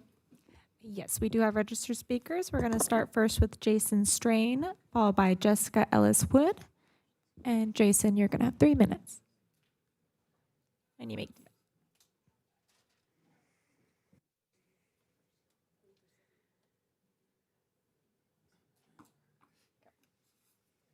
All right. Good evening, Mayor, council members, City Manager Presswitz, Economic Development Director Sandoval, members of the Business Ad Hoc Committee, and city staff. My name is Jason Strain. I'm here tonight to express my sincere appreciation for the staff's recommendation to support the Rebel Harp Irish Pub at 123 North Harvard Street through the City of Hemet grant program. First, I want to say thank you. Thank you for taking the time to review these projects carefully. Thank you for taking a look at the bigger picture, and thank you for recognizing that downtown Hemet's future depends on real investment. The Rebel Harp isn't just a bar or a restaurant concept. It's intended to be a true downtown anchor, a place where people gather, eat, listen, celebrate, and spend time in the heart of Hemet. Real Irish Pub is about hospitality, and it's about community. It's about creating a place where people feel welcome. That's the energy we want to bring to Harvard Street. This project represents a major private investment in downtown Hemet. The grant recommendation helps close the gap on the most expensive and most important part of opening a food service business. It's the kitchen infrastructure. I also want to acknowledge the city's goal with this program in keeping the dining dollars here in Hemet. Too often residents leave town for full-service restaurants and a night out, so we want to keep those people staying and entertaining here and in downtown. And we'll be proud to have some place where people bring friends and family into the downtown. And this project will support the construction activity. It'll create jobs and improve an underused space, strengthening nearby businesses. So I respectfully ask the council to approve the staff's recommendation, and we're grateful for the partnership, and we're ready to do the work and help make downtown Hemet a stronger, more attractive, and inviting place. Thank you very much. Thank you. Next speaker is? Thank you. Our next speaker is going to be Jessica Ellis Wood, followed by Koka Lakshman. And Jessica, you have 3 minutes. Hi, everybody again. Mark, congratulations. Sorry to see you go. Excited for your next chapter. Good evening, Mayor and City Council. My name is Jessica Ellis Wood, and I'm here tonight regarding the Downtown Kitchen Grant and the relocation request for Carlton Steakhouse from 123 Harvard to 3570 West Florida Avenue. First, I want to sincerely thank the city for the leading in this project and for awarding us the Downtown Kitchen Grant. We recognize that these funds are an investment in both the local businesses and the future of downtown Hemet, and we do not take that responsibility lightly. Our goal has always been to bring a successful, long-term restaurant business to Hemet, one that creates jobs, increases foot traffic, supports neighboring businesses, and contributes to the continued growth and revitalization of our community.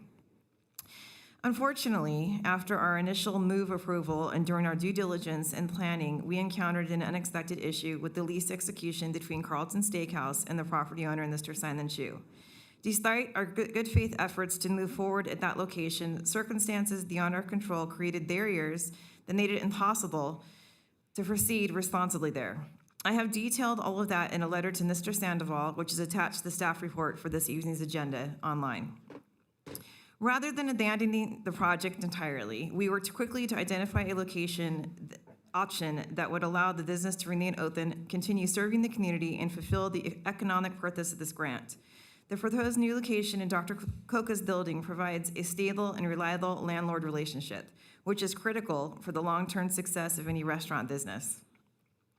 Having a strong landlord partnership gives this project a much greater opportunity to succeed and protects both the business and the city's investment. Our request is not to walk away from the commitment, it is to preserve it. We are simply asking for fairness, flexibility, and the opportunity to complete the project in a way that protects both the business and the city's investment. We remain committed to the opening of a quality establishment here in Hemet, investing in this community and being part of the longtime success of this city. I respectfully ask for your support in approving the relocation request, even if it's a partial funding, and allowing this project to move forward successfully. Thank you for your time. Thank you very much. Next speaker. Speaker is going to be Koka Lakshman, followed by Tosha Tate. You have 3 minutes.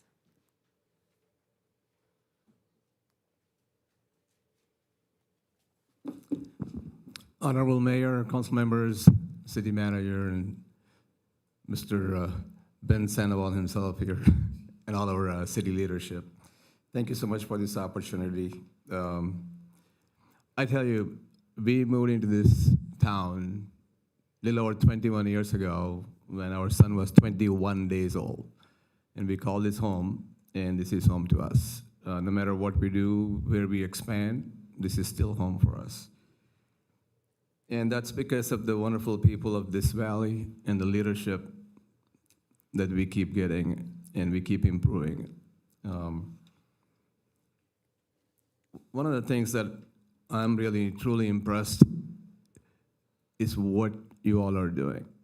I think the investment that you are making as a businessman and especially a management specialist, I cannot help but admire what you folks do. There are times that I get frustrated thinking maybe I should also move along with many of our friends who have moved, then you guys come and do something amazing. Holds on to us here. I mean, we are a small town, right? And look what we did a week ago. You brought the fast-pitch entrepreneurship to this valley, to this town. Where else do you think you can come up with something like that? Being from a little town, you have an opportunity to excel and then go on to the county and to the national, all the way to win up to $1 million. It's not something that you should be talking in a town of 100,000 or less than 100,000 people. Those are the things that really impress us and keep us here. And that's not just the only thing. You look at when you brought Mark. I don't need anything from Mark. I know you're leaving, but I still gotta tell you, and you have been amazing to this city. And I want to compliment the city council for bringing such an amazing person to this valley. And genuinely, you have made a huge difference. And I agree with pretty much everybody's sentiment. We will definitely miss you. And hopefully, what I heard was that you will go around, do your retirement gig, and come back and settle down here. So, hey, Florida versus Hemet, I say Hemet. You know, I really feel Hemet is no longer a small town. We are becoming a gateway to much bigger opportunities. I'm impressed with what this grant is doing, because you want to bring in strong, quality businesses into this valley. And restaurants is a huge thing. When you look at the tax leak dollars, the biggest money that goes out from our city is going to places like Temecula, San Diego, Carlsbad, and on and on.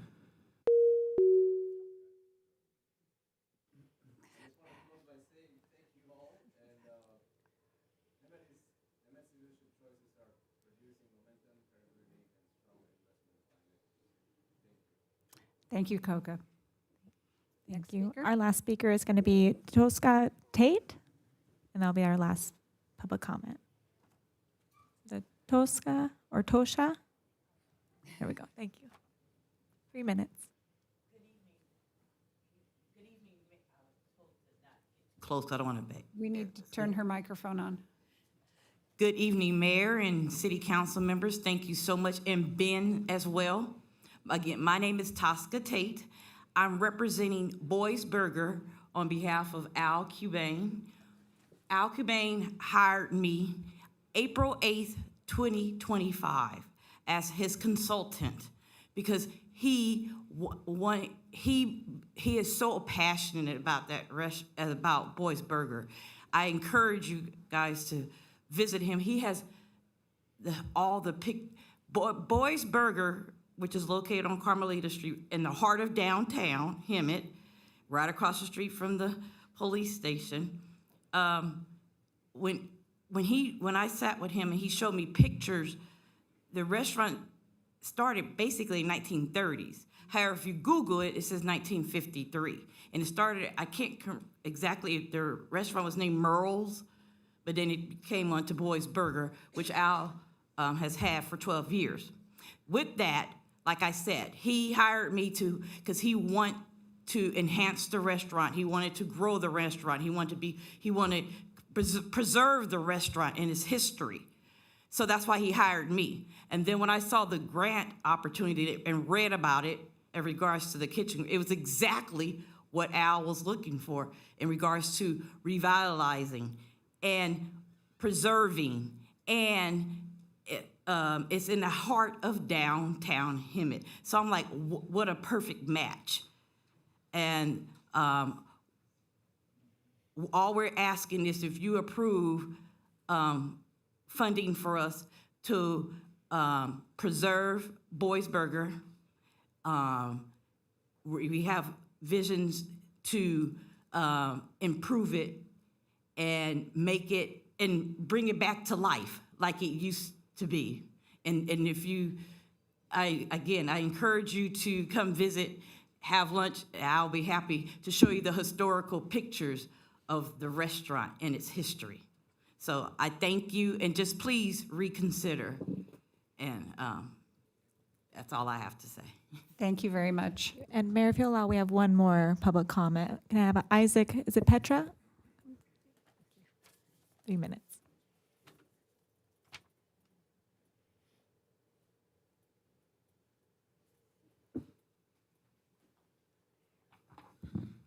Hi, good evening, everybody. My name's Isaac. Did apply for the Hemet grant, kitchen grant for the Hemet Brewing Company, which proposed that I believe is 225, the old Strawberry Bicycle Shop.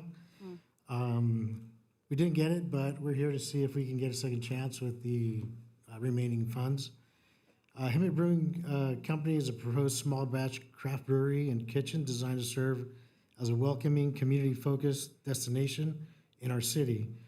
Our vision is to create space where families, friends, and visitors can gather to enjoy high-quality craft beer, thoughtfully prepared food, and meaningful local experiences. With a focus on collaboration, community engagement, and responsible operations, Hemet Brewing Company will contribute to the revitalization of the local economy while enhancing the social fabric of the city. Our concept will operate out of a 3.5 barrel brew house, allowing for small batch but high quality beer production with frequent rotations and innovations. Our hours potentially would be from 12 p.m. to 9 p.m. Sunday through Thursday, and Friday through Saturday, 12 p.m. to 10 p.m. As far as our economic impact is positioned to contribute positively to the local economy by creating approximately 8 to 15 jobs across brewing, kitchen, and hospitality roles, generating sales tax and business tax revenue, supporting local suppliers, farms, and vendors whenever possible. Hemet currently has a growing population of over 94,000 residents with continued steady growth in the next few years. This presents a strong opportunity for new locally rooted businesses that keep spending within the city, which everybody's been talking about. You know, we don't have to leave town to have good beer and dinner with our families. Community integration is a foundational pillar of the Hemet Brewing Company. We will implement a community collaboration program, including partnerships with local organizations such as the fire and police department, special collaboration beers that support charitable causes, monthly fundraising nights benefiting schools and local nonprofit organizations. And to close out, we are designed to be more than a brewery.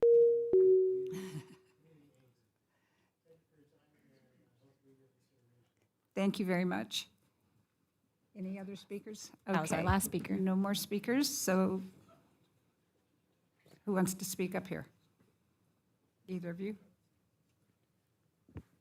I'll say Go ahead. something. I'd like to make a motion, if I can, for reconsideration.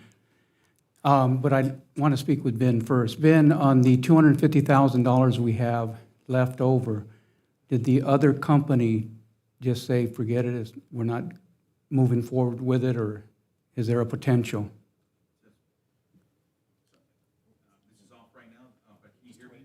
There we go, much better.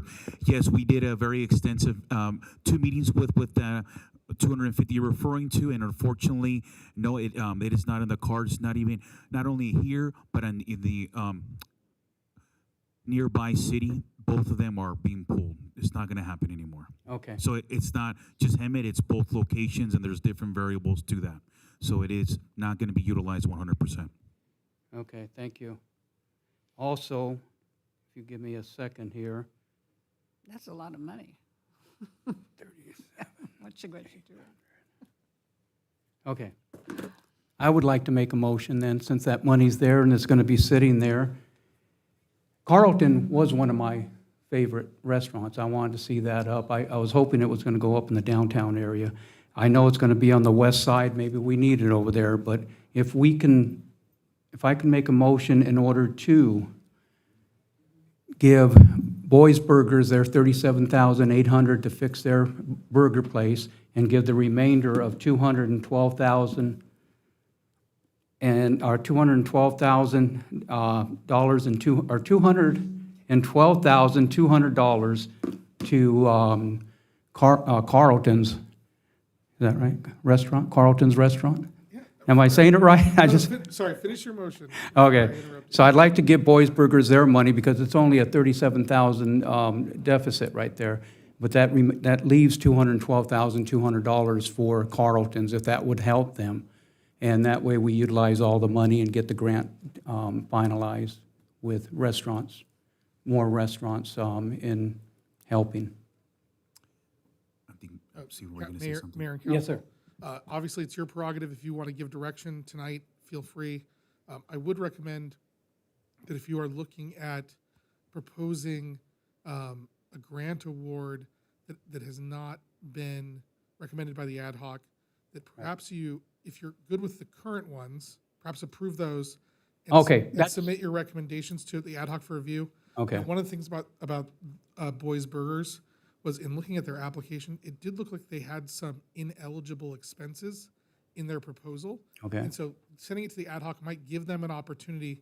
Maybe they can shuffle their expenses around. I'm good with that. I just didn't want to hold up the other money. So if you're telling me we can approve that and then take it to the ad hoc, that's great. Yeah, so I'm for that. My recommendation might be to, if you're good with the ad hoc funding recommendations, perhaps approve those tonight, and then you could send Carlton's and Boys Burgers to the ad hoc, just to clarify what would their application be with Okay. that 250 that's left, and then that could come back to the council for Yeah, approval. we at a can do future that. meeting. Okay. And we could, you saw with the conceptual plan, if the ad hocs are available, we can turn these around pretty quick. Okay, perfect. Then let's do that. And So you're- I recommend Oh, you make a motion. that I make a motion. Let me get this here.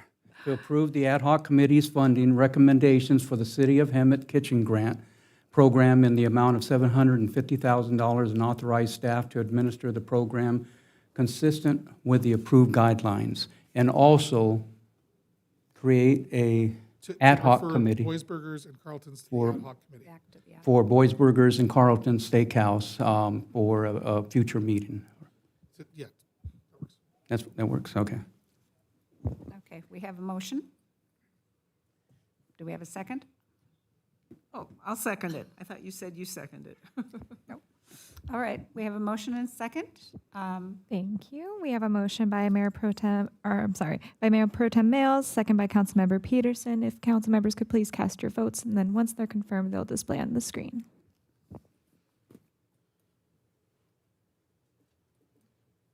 That motion passes 4-0. Thank you, council. Congratulations to those who just received that grant funding. Get busy on your restaurants. We want to be able to eat at different places downtown or wherever they are. We just want food. All right, moving on. Whoops. Here we go. We have a staff report approving the City of Hemet remote participation and technology disruption policy. I assume you're doing that. Yes, Mayor, I'll be handling this one. This is a policy that the city is required to adopt pursuant to SB 707. The legislature, as we've talked about before, adopted SB 707, which is an update to the Brown Act.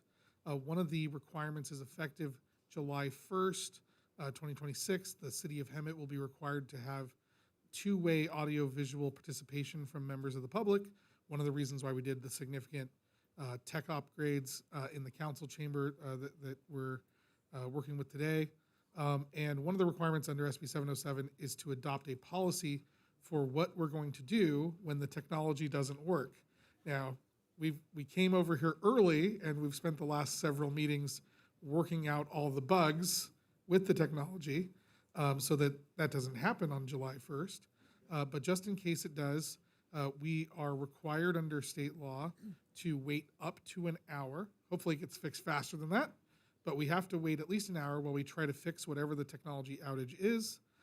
If we are unable to fix it within 1 hour, then the council can make a decision to either continue the meeting to the next regular meeting day or another day when the technology is presumably corrected, or to make a finding that the public interest lies in continuing the meeting in person only, so that a decision can be made on whatever item we're dealing with.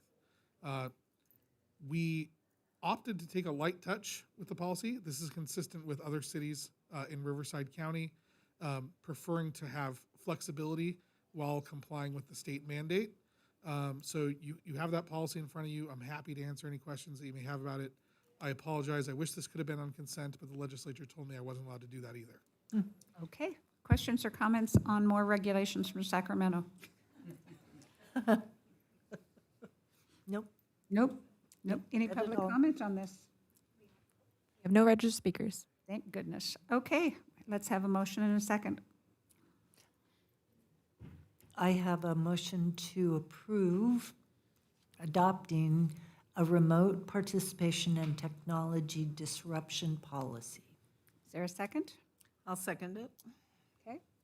Thank you. We have a motion by Councilmember Clark, second by Councilmember Peterson. If council members could please cast your votes, and once they're confirmed, they will display. That motion passes 4-0. Look how good we're getting. We are so We good. are getting good. Okay. Okay, moving on to the next one. Staff report on approval of memorandum of understanding with Riverside Transit Agency for development of the Hemet Mobility Hub. Thank you, Mayor. This will be a combined shared staff report, and I'm going to begin.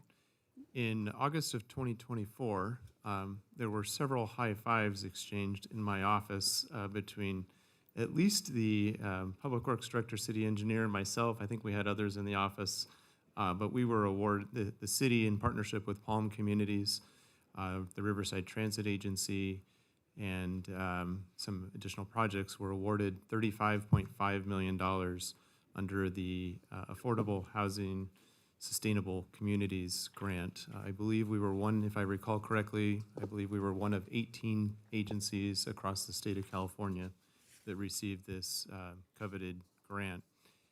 The Palm Communities project is advancing. They have submitted their project to our staff and are considering expansion of that project. The initial phase would be 157 affordable units. We issued a press release on August 27th, so that I think this elation probably occurred on the 26th or the 27th. It was a real home run for the city. It probably, frankly, was a grand slam.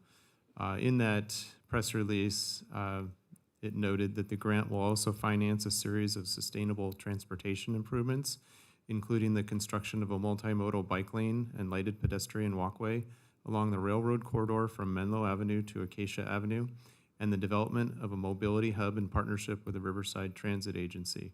These enhancements will provide safer, more accessible transportation options for residents and improve connectivity across the city. So today, we're bringing you the MOU, the Memorandum of Understanding, in partnership with the Riverside Transit Agency. And I'd like to invite their CEO, Kristen Warzinski, to provide an overview of what that project will look like in the city of Hemet, the amount of the investment, and some context on the broader project. And then we'll transition to the city attorney for elements related to the MOU. All right, thank you. Welcome. Good evening, Mayor Krupa and members of the council. As was said, I'm Kristen Warsinski, and before I start, Mark, you were very brave to give me a microphone on your last day, because I've got some stuff. No, just kidding. You were awesome. We have loved working with you. This project has gotten farther under your leadership than it had before that, so I really appreciate you and all of your help on this. It's an honor to be here with you tonight. Hemet is a wonderful city. I grew up in Beaumont, right over the hill, and I used to come over here for everything because there was nothing in Beaumont back then. Love hearing I would that. come here to eat. We would come to the mall. We would come here to play all of our soccer games. We only had one girls' soccer team, so I've spent a lot of time in Hemet. I love this city, and I'm really excited about this project. So this is the project site right now. This conceptual plan for this mobility hub started way back in 2017, and we've come to the council various times throughout the project through the different phases and gotten approvals. So it's not the first time that we've talked about it or brought it forward. The idea for the location of the hub actually came out of the downtown specific plan that the city had, the 2017 downtown specific plan, which identified that area as a transit-oriented development, or TOD area. This is on Devonshire, and you can see it probably right out there if you look that way. It's right out there. It's close to the public library, the police and fire departments, and connects into the downtown. So we went through our conceptual planning, and that was quite a process. We had over 40 community meetings. We met with individual business owners all around the hub. We met with business owners throughout the city, with different public service groups, with members of city staff. And this is what was approved by the council and what we came up with. It has 8 to 10 bus bays, shelters, solar lighting.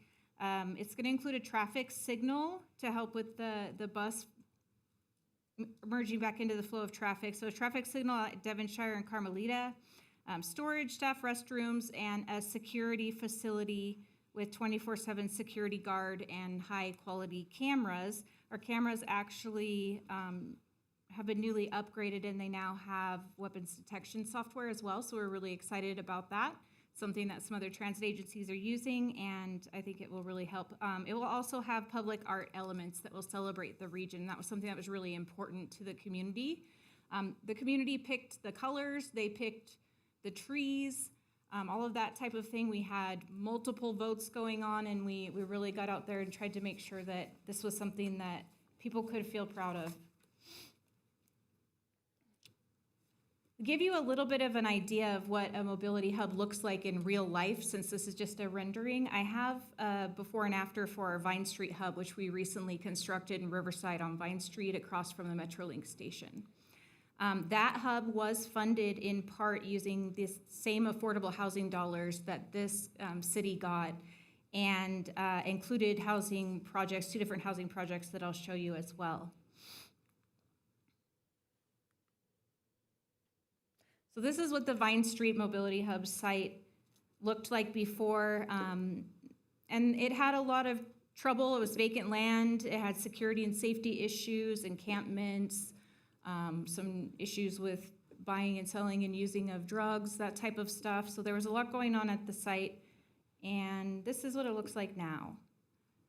It's a beautiful facility. We actually won an award last year for design of this facility, and I'm really proud of the greenery and the character. I think a lot of times with transit facilities, transit agencies tend to like build it, it functions for us, and we're gonna move on, and they don't make it a place. This, excuse me, I talk with my hands. This had personality and character and place. It had colors. Like, that was really important to us and to the community that it was built in. We didn't want to create a concrete structure that no one wants to be at.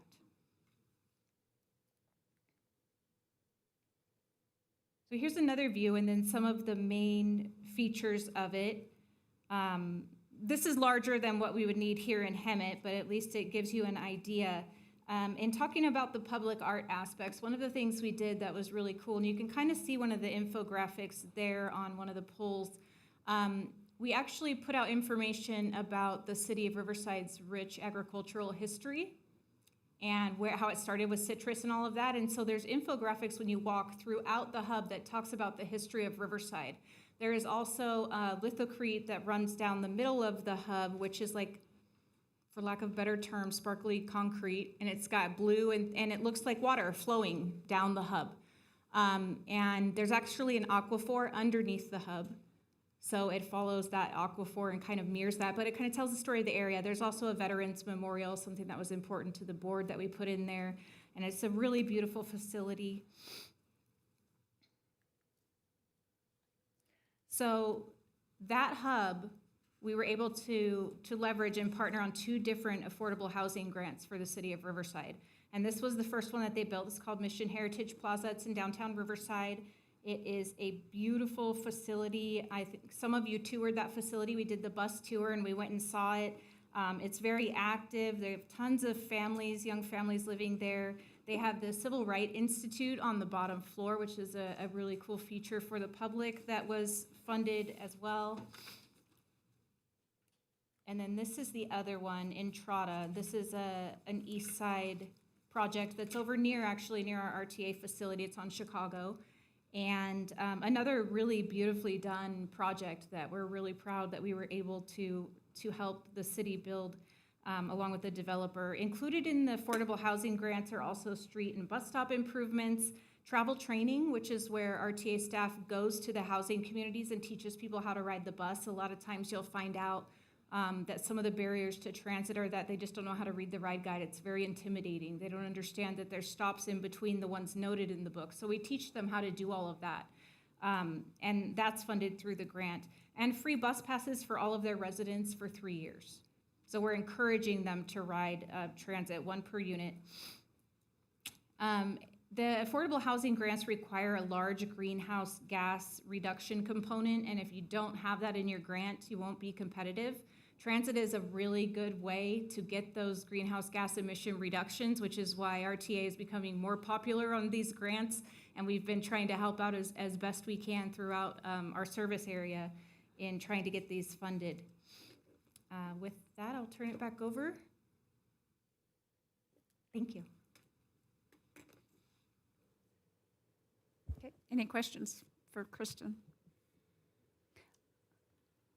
I will add that she's now the CEO of RTA, but when we did this study, she was the planning director that Jennifer Wynn now, or the directorship that Jennifer now has. So congratulations. Congratulations. So, City Attorney?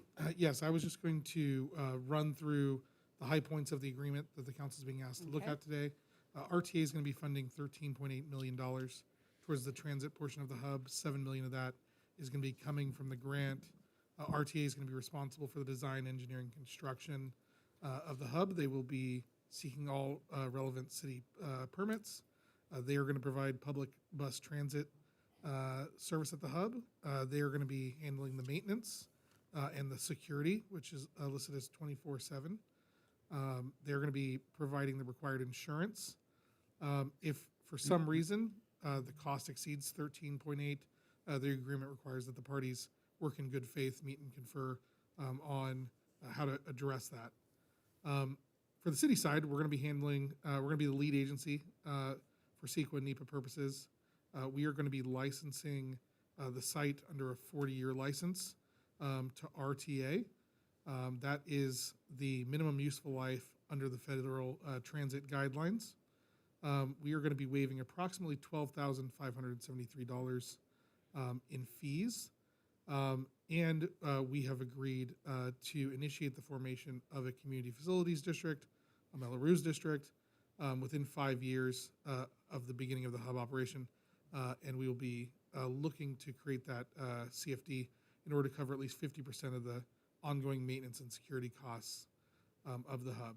If for some reason we, as the city, revoke that license or interfere with the hub use, then we are going to be required to reimburse RTA for the costs that they forwarded in the creation of that transit hub, and we've agreed on a straight line depreciation model for dealing with that potential eventuality. One of the things that, obviously we have a fantastic working relationship with RTA. They're one of the best public transit agencies that I get to deal with in my city attorney practice.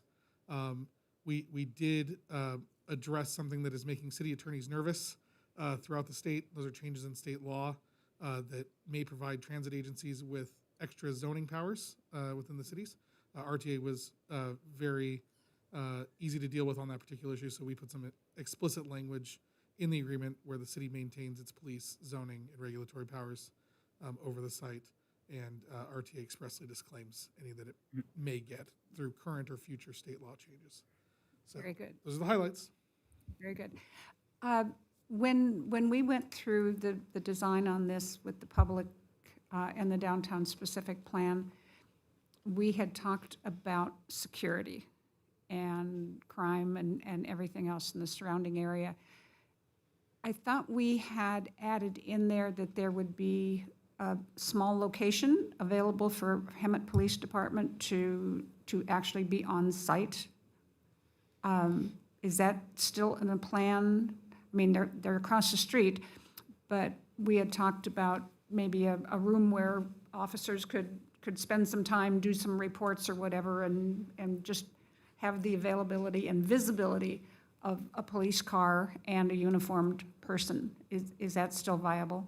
Yeah, we have a small security structure that we'll be building, and it'll be for the security guards, but really they should be always out roaming, so yeah, it would be available for the police as well. Okay.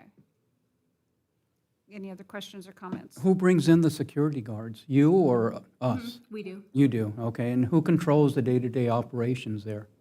Of the security? The security does? The day-to-day operations, it's a mix. The security guards are out there watching everything, and then it's our bus drivers who have constant contact with our dispatch.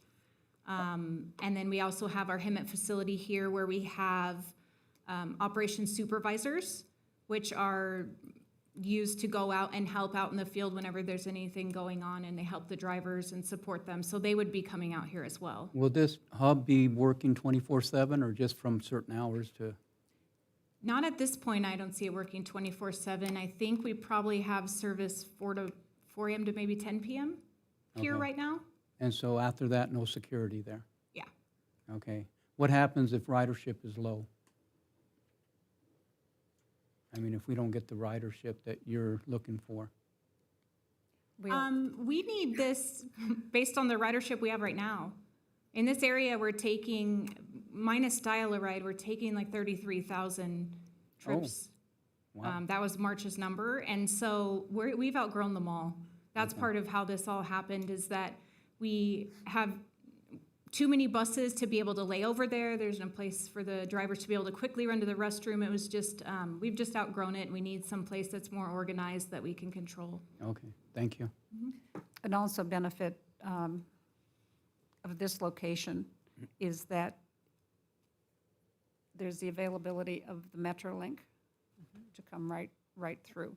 So it would definitely be a downtown mobility hub with everything. I mean, bus and trains are never out of style.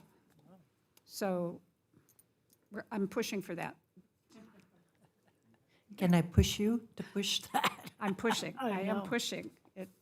There's more funding right now for trains than there is for anything else. Although there's a lot also for busing, for pedestrian paths and equestrian paths and things like that.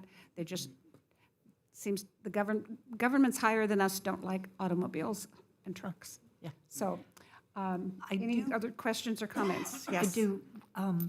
Will you consult us sometimes about routes if you want to move things around? Or I'm a big proponent to get our youth to MSJC.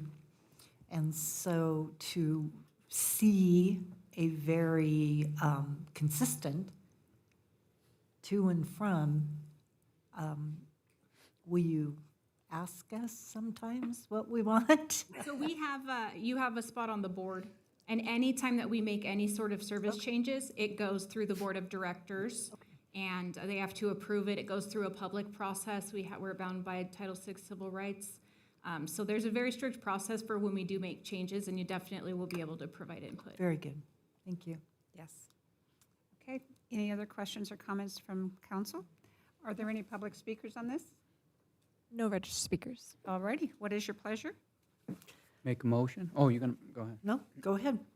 Do it. No, go ahead. No, Oh, just okay. kidding. I move to approve the memorandum of understanding between the City of Hemet and Riverside Transit Agency for the development of the Hemet Mobility Hub, and authorize the city manager to execute the agreement and any non-substantive amendments. All right, we have a motion. Do we have a second? I'll second. All righty. Thank you. We have a motion by Mayor Pro Tem Mills, second by Councilmember Clark. And if you could please cast your votes on the screen. Once confirmed, they will display. Need to vote, Joe. Oh, I'm sorry. Oh, it's just. Remember, I'm getting over an illness. That motion passes 4-0. All righty, thank you very much. Moving on, can we have a report from staff on item 18F? Yes, Mayor. This is an item that we initially broached back in February of this year. The council asked us to take it back, do additional research into the item, and come forward once we had a greater handle on the matter. I have to say this at the beginning. What we are talking about is two different variations of being a general law city council manager form of government. We are not talking about a strong mayor form of government that you would see under a charter. All we're discussing is how the mayor of the city of Hemet would be selected. The powers, duties, and responsibilities would essentially remain the same. As you see in the staff report, we analyzed the current structure, which is 5 districts, 5 council members elected by their district, and then once a year, typically in December, the city council selects one of its members to be the mayor for the next year. Sometimes that has rotated among different members. Sometimes it's been the same person for 2 years in a row. It maximizes district level representation. You have 5 districts. What it doesn't provide, however, as I mentioned in the staff report, is a single identifiable city leader that is accountable to all the voters of the city, which some value for regional advocacy, intergovernmental relations, and ceremonial functions. An alternate structure that the council may want to discuss is, instead of having 5 districts with the council selecting the mayor, would be have 4 districts with 1 citywide elected mayor. You would need to have a discussion as to how often the council would want to elect that citywide mayor, if this is the direction you want to go. The 2 options under state law are every 2 years, which means every general municipal election, the mayor would be up, or every 4 years, which means it would be on alternate general election cycles. The other point for potential discussion here is, if you did want to go down this path, how would you like to implement that change? There is an option under state law to submit that question to the voters.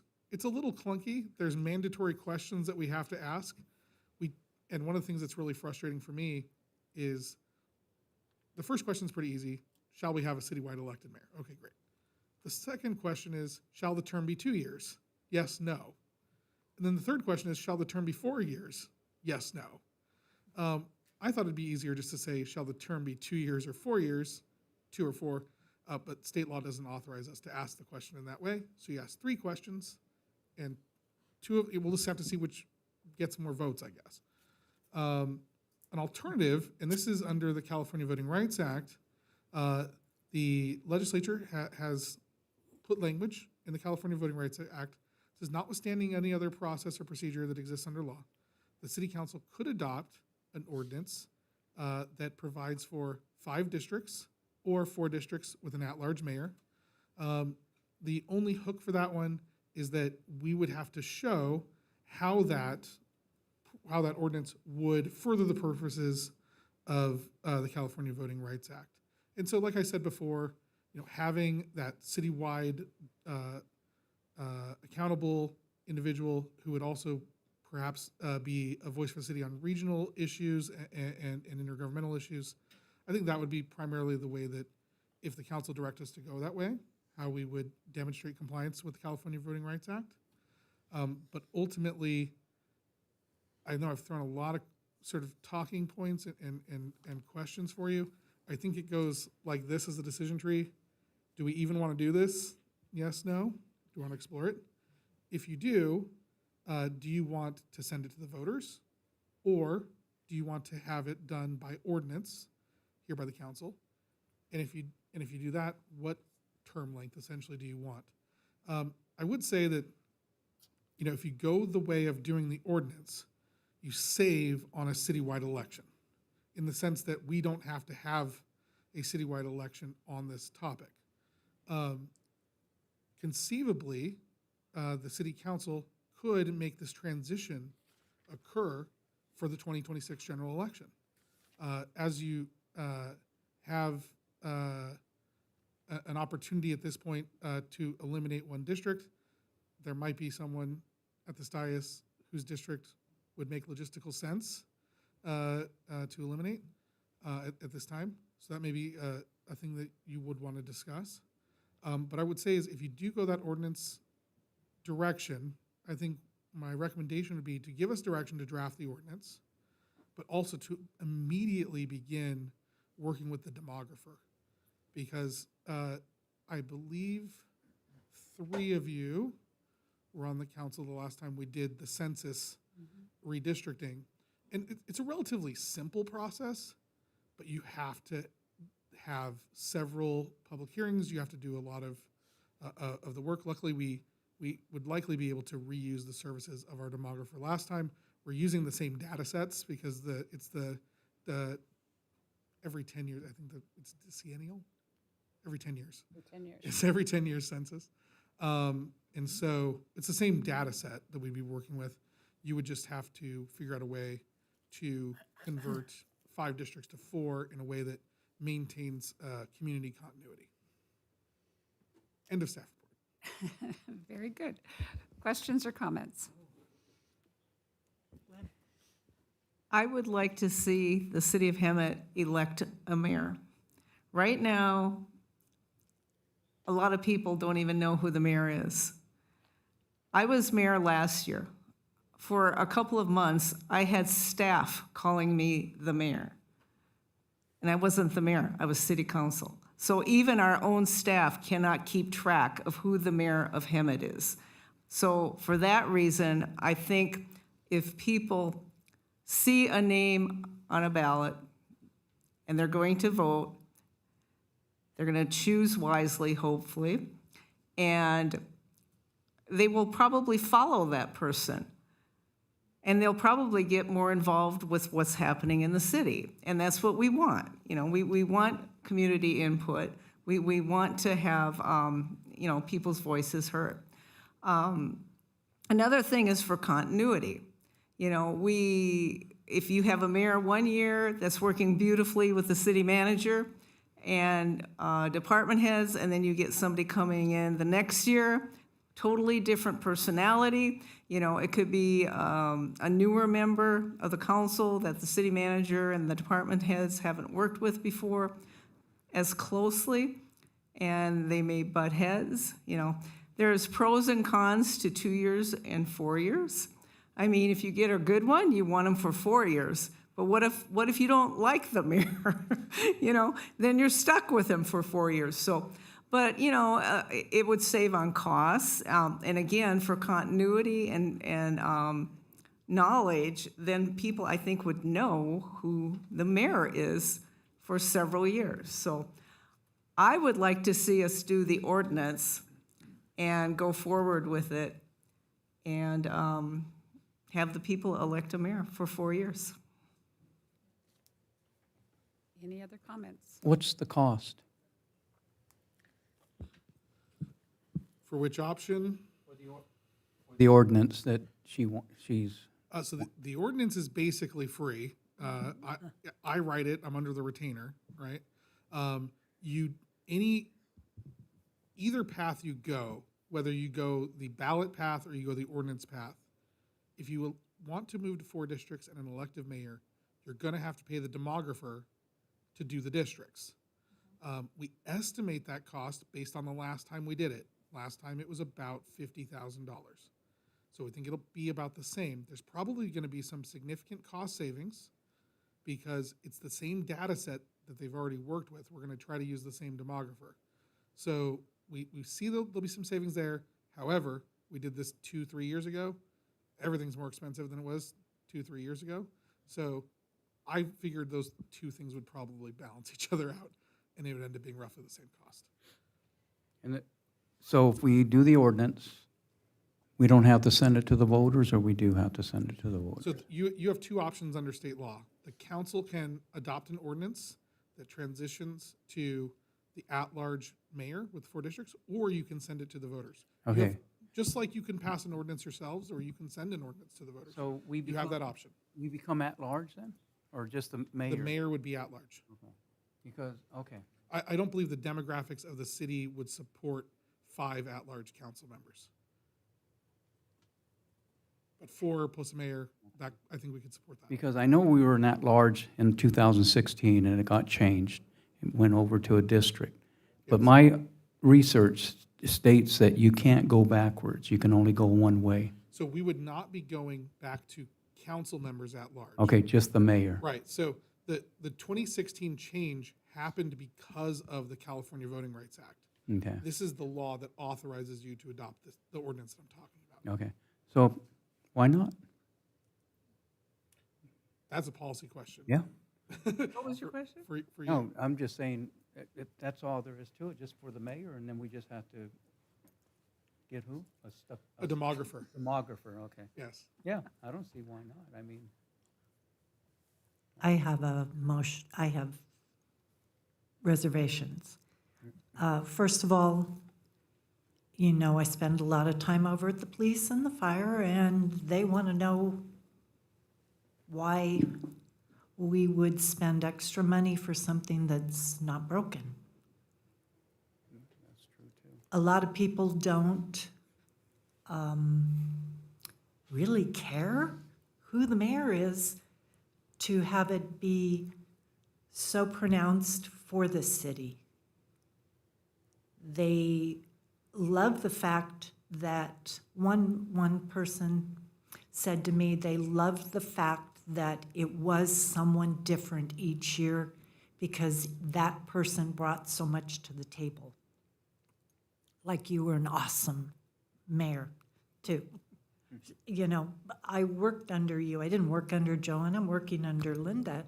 But I felt like you did a really great job. And then we moved on to Linda, who's doing an awesome job, too. And I think the personalities are what makes this group so unique. And I just have a hard time when we're asking to, you know, count our nickels and our dimes to do something that's working fine right now. That's my view. I have a couple questions. It doesn't cost anything for the city to pass an ordinance. However, if there are, this would be basically 3 people on a ballot every 2 years or 2 every 4 years, which that wouldn't cost anything because we do that now. We do 2 people and 3 people in. So it depends on the term length that you select. If you choose the 4-year term length, that would be one less election we're having every 4 years. So you would have 2 council member elections every 2 years.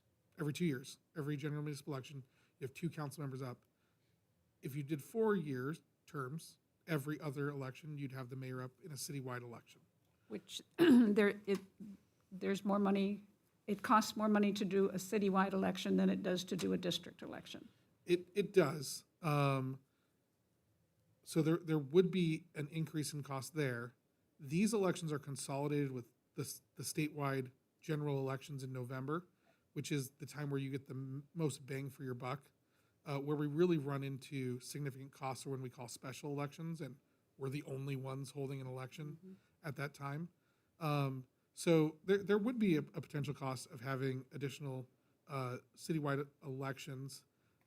You would, however, also be having one less council member election every cycle. So, you'd have to balance that out. Is there a delta between a citywide election and a district election? Yes. But I think that, when you're talking about the overall costs, it exists. I don't think it's going to be that significant in the long run.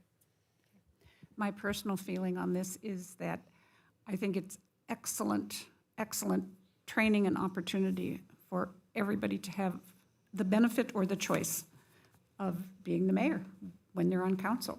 I know a lot of people don't want it. You don't have to be the mayor. It's just one of those things. Some people do, some people don't. But it seems to work the way we're doing it. When do we have to vote on this? And when's our last day? Do we have like another meeting where we can like table it till the next meeting, or does it have to be done now? If you're going for the ballot option, doesn't sound like you are, but I'm saying if you were going for the ballot option, you have until the meeting in August, I think. Oh. No? Is that? You have the first meeting in July to make that call. We'll make it easy on you. If you want to do the ordinance path, you can pass the ordinance at any time. The question is only, would we have the capability to do the necessary demography and the public hearings in order to set up the districts in time for a forthcoming election? I think we're very close. So because keep in mind, we have to hold 4 public hearings, right? One of those is before the maps are drawn, so that one's a gimme. But we have to get those maps drawn very quickly. We have to give a lot of opportunity for community input. And those maps need to be finalized by ordinance, right? Because our districts are in our municipal code. We have to finalize those by ordinance in time for the nomination period, which is early July. People need to know what district they're running for. You have some experience with districts changing. Oh, yeah. Under you. If it was the ordinance path, my recommendation would be that your direction to staff would be to begin immediately, take all necessary steps to implement this as soon as possible, so that we can get that demography done, we can get the ordinances put together, and we can bring them in time to essentially be in advance of the nomination period in July.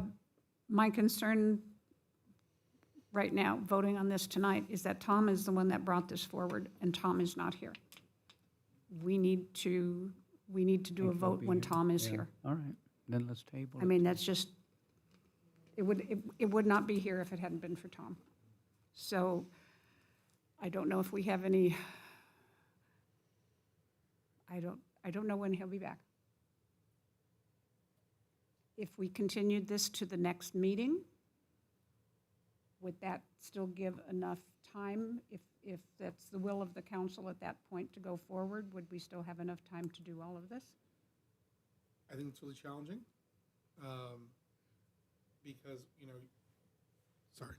I think that if the council, so I guess what I would say is, if you gave us direction to begin drafting these things, you don't have to approve them. Is that going to cost us any more money? It is going to cost you more money. It's the truth is, it's not the ordinance. I can copy and paste it. I could do the ordinance while you talked right now, and it would probably be okay. I'd like a little bit more time, but we could get that done pretty quick. It's the demography. We need to start as soon as possible, if that's the direction the council wants to go. How many demographers are there in this, in Riverside that are legit? We did an RFP for demography. I think we got 4 responses, but our preference would be to go with the one that the city has already utilized, because they already have all the necessary data sets for the city. So what we'd go to them and say is, you drew 5 districts, now draw 4, using the same data that you already had. But they have to do that, and it isn't as easy as throwing it into ChatGPT and say, draw us 4 districts. Once they do- They do have to do some science. Once they draw these districts, do they have to submit it to the state to get approved? Not to the state, but to the residents. Oh, so it Yeah, still so has we- to go into vote? Public. No, it's No, public it's hearing got to be a process. public hearing. Oh, okay, gotcha. And the rules are, we have to do one before we draw the maps, we have to do one on a weekend, we have to do one after working hours. So there's a lot of restrictions on that. It can be done. But if you're saying, don't do anything for 2 weeks, can it still be done? I don't know. Can I ask why we're doing this so dang quick? I mean, We are not doing this dang quick. We've been talking about this for 2 years. But I've been here less. 2 years we've been talking about this. We don't need any more time. Seriously. Well, I don't know. I don't You know, I live in Four Seasons, and I'm told that we have some of the highest propensity of voters in the city. And I talk to people all the time, and they say, yes, we want to vote for a mayor. If we would approve this tonight, we have 4 public meetings. We could hear what the public has to say. So if we get the demographer, that's the main thing to start. We'll have the public hearings, and we can hear what the people say.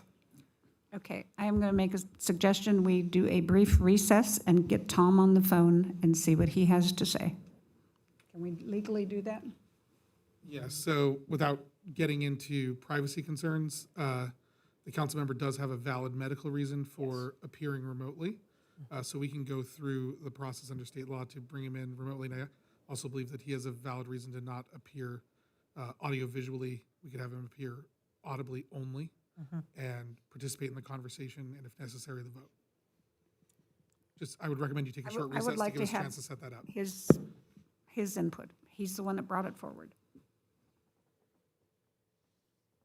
Yes? Okay, we are recessed for 5 minutes? 5 minutes.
recess. We have Councilmember Lodge on the phone.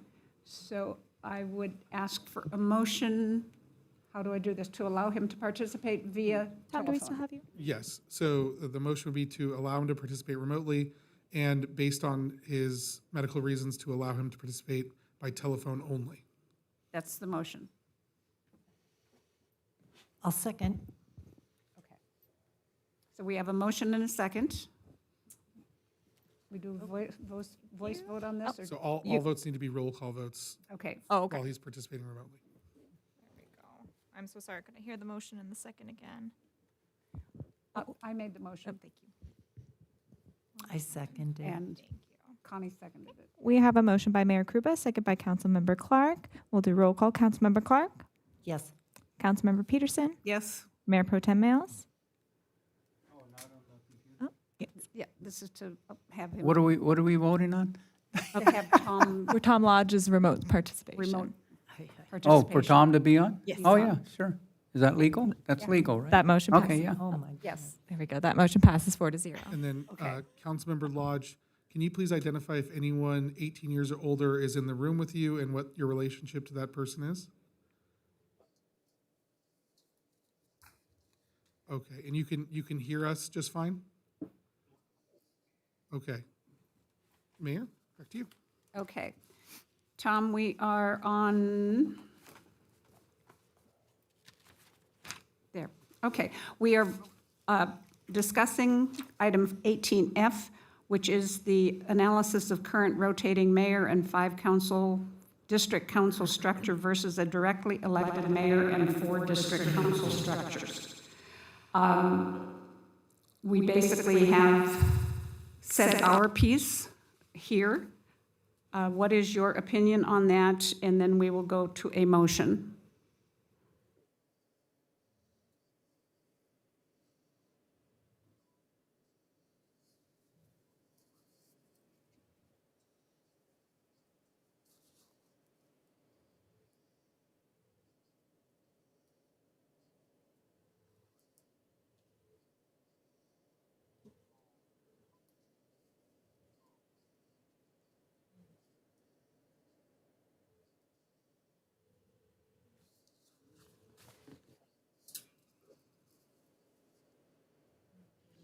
So your opinion is to put this on a ballot, which is going to cost us a whole bunch of money?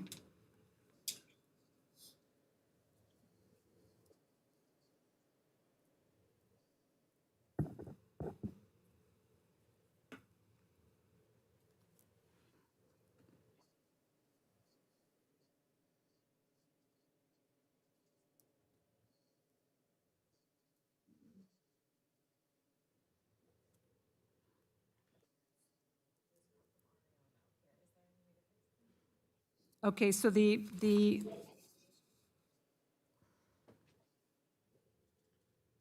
options here are to go to the people with a ballot or to do it by ordinance, which does not cost us any money there, but it would cost the money for a demographer to redraw the council structure lines.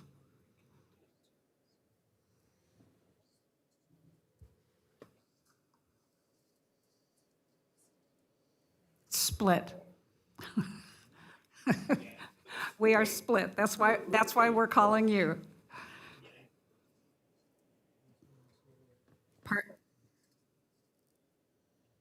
Well, we have one speaker for and one against, and I looked at the cost factor, and Joe made comments.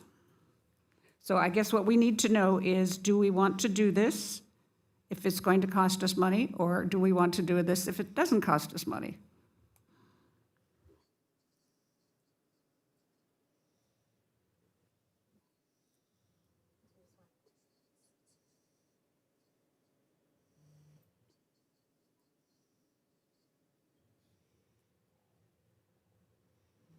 Okay, we can go.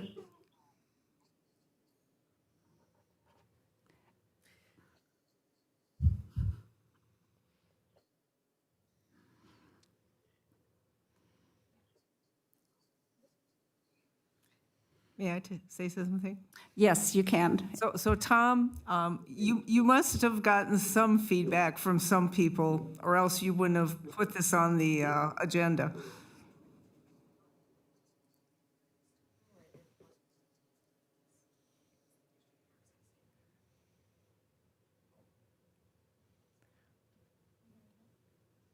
Are you there?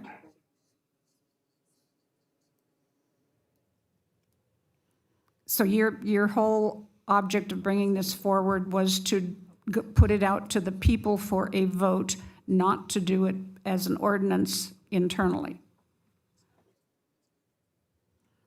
So are you?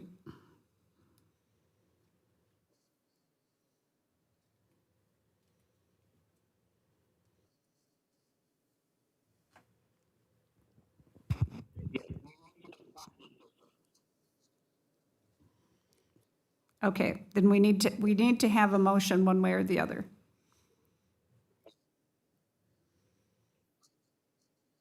If you want to propose the motion, please do.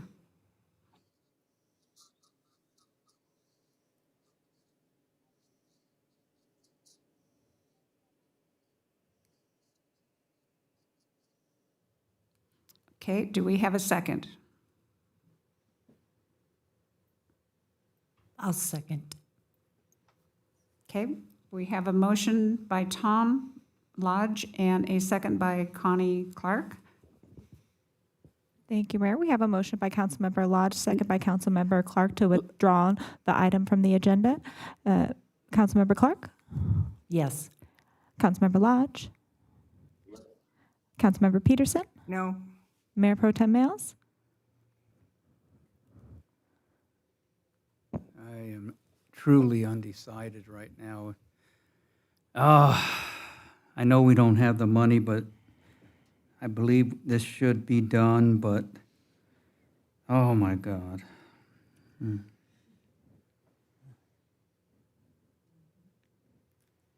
Tell me again how much the cost's gonna be?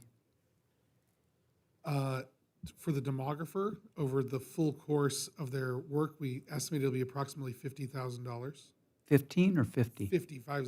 How much will it cost to put this on the ballot for November? Unknown at this time. I think historically, ballot measures of this type have cost between $75,000 and $100,000. And if it passes, you would still have to hire the demographer to do it. So if you're going to change the number of districts the city has, whether by the voters or by the council, you have to hire the demographer in order to defend the creation of those districts. Yeah. So the question is only, if you want to move forward with this, the question is only, do you want to do it now with an ordinance? Or do you want to send it to a vote to the people? And you have both options. And I just wanted to also let everyone know, we did receive a report that for some reason, even though everyone here could hear Tom, the stream was not picking him up. But we have placed a microphone next to a speaker. I believe that'll work for these purposes. High tech. And I think that everyone got the gist of what he was saying based on your responses. But I just wanted to let everyone know that. So Councilmember Lodge, if you hear me, if it's important to you that the public hear what you had to say, feel free to say it again for the record.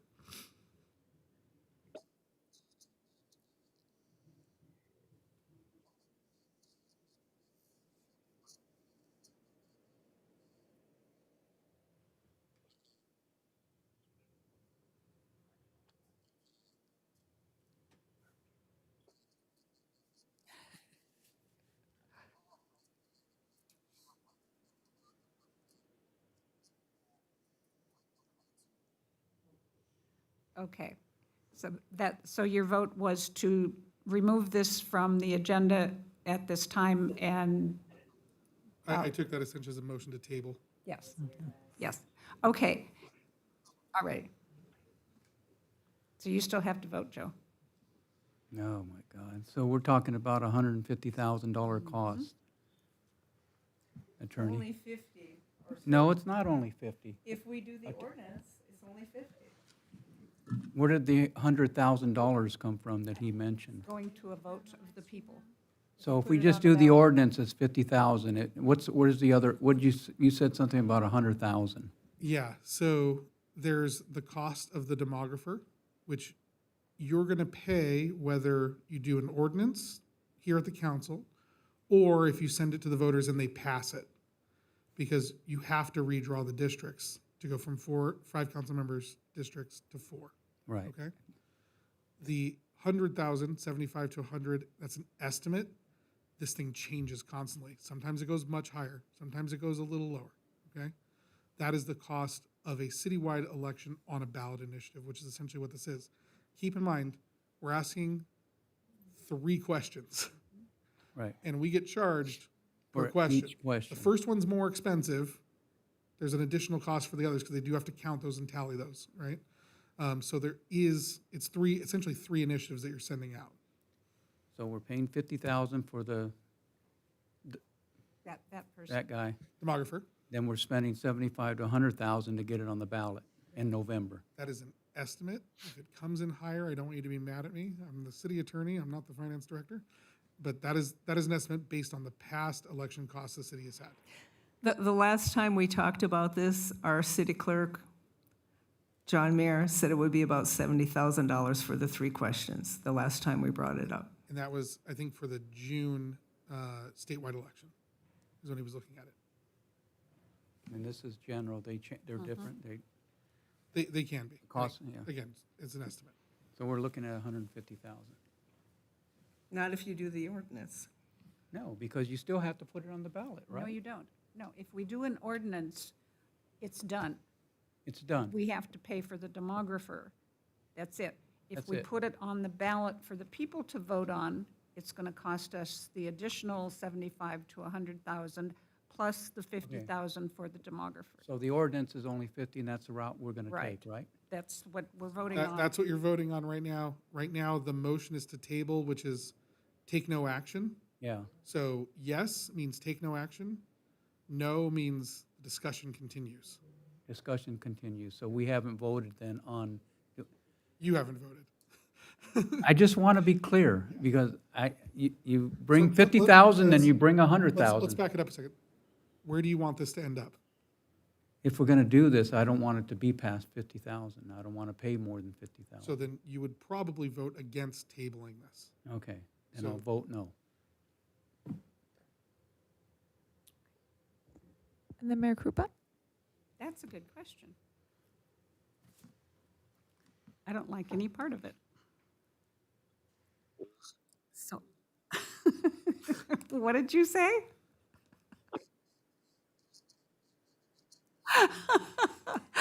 So Tom brought this forward, and he wanted it to go to the vote of the people. We cannot afford that. I am going to vote yes To table it. to table it.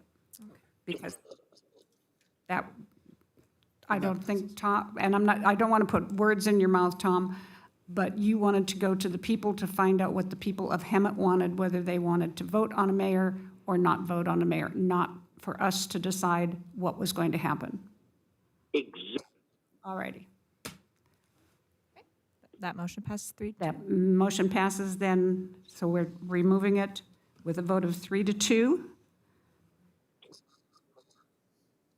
Is it 3-2 or 4-1? 3-2. Now, what did you vote? 1, 2, 3, 4. Oh, 4, okay. 4-1. Oh, 4-1. All righty. Okay, with that lively discussion taken care of, and I'm sure it will come back, we'll move on to number 18G, approval of interim city manager employment agreement with Noah Rao. Could we have a staff report? Yes, Mayor. You should have in front of you a copy of the interim city manager employment agreement between the city of Hemet and Noah Rao. There are public copies available up here at the dais if any of the member of the public would like to have a look at it. The city council at the last meeting in closed session conditionally offered Noah Rao the position of interim city manager, subject to a successful contract negotiation that was led by the mayor and assisted by myself. I'm very happy to say that that was a very easy contract negotiation with Mr. Rao. As Public Works Director, he already has an existing employment agreement with the city. So while he's the interim city manager, this agreement would take effect. The essential provisions of this are his employment as interim city manager begins on May 5th, 2026. It terminates on December 31st, 2026, unless earlier terminated. So for example, if you were to appoint a permanent city manager, at that point, Noah would return to his position as the Public Works Director. All of his benefits, health benefits, vacation leave, all that is remaining the same that he currently has as Public Works Director. The one significant change is as interim city manager, he would be paid the salary that has been set by the compensation resolution for the city manager position, which is an annual base salary of $315,588. In terms of, oftentimes for a city manager agreement, you may have something like severance. This is an interim agreement, so there is no severance that is offered to Noah. And in fact, unless he's terminated for cause, and those are listed in the agreement, and those are the pretty standard reasons for cause, he simply reverts back to the Public Works Director position. He's also free to return to that position of his own volition at any time during the time period. So encourage all the members of the public to be nice to Mr. Rao for the next few months while we recruit for a permanent city manager. I'm happy to answer any questions that the council has. Thus concludes the mandatory oral report on executive compensation required under the Brown Act. Okay. Mr. Rao, would you come to the podium, please? I was going to ask, who is Noah Rao? Who is Noah Rao? That. Can we turn his microphone on? There it is. Okay. One last time. Are you okay with this? I'm going to do my very best, and I am honored that you've taken the vote of confidence in me, and I look forward to working closely with all of you. Okay, because this is your last chance. Okay. Thank you. We have a motion. I would like to do this motion to approve the intern city manager employment agreement between the city of Hemet and Noah Rao, and I promise Girl Scouts to be nice. I'll second it. With the Girl Scouts? With Girl Scouts, I promise to be nice. I promise to be nice. Okay, we have a motion and a second. Thank you. We have a motion by Councilmember Clark, second by Councilmember Peterson. We'll do roll call. Councilmember Clark? Yes. Councilmember Lodge? Councilmember Peterson? Yes. Mayor Pro Tem Mayals? Yes. Mayor Krupa? Yes. That yes. motion passes 5-0. Congratulations, Noah. Thank you so much. Yeah. All right. We are now on to reports. Honey. I really need to get this in because I should have done it quite a while ago. As you know, I'm on the WRCOG committee. And on Friday, so I missed Mr. Beamsterfer's grand opening you all got to go to, but I was in a closed session for WRCOG. And so here is the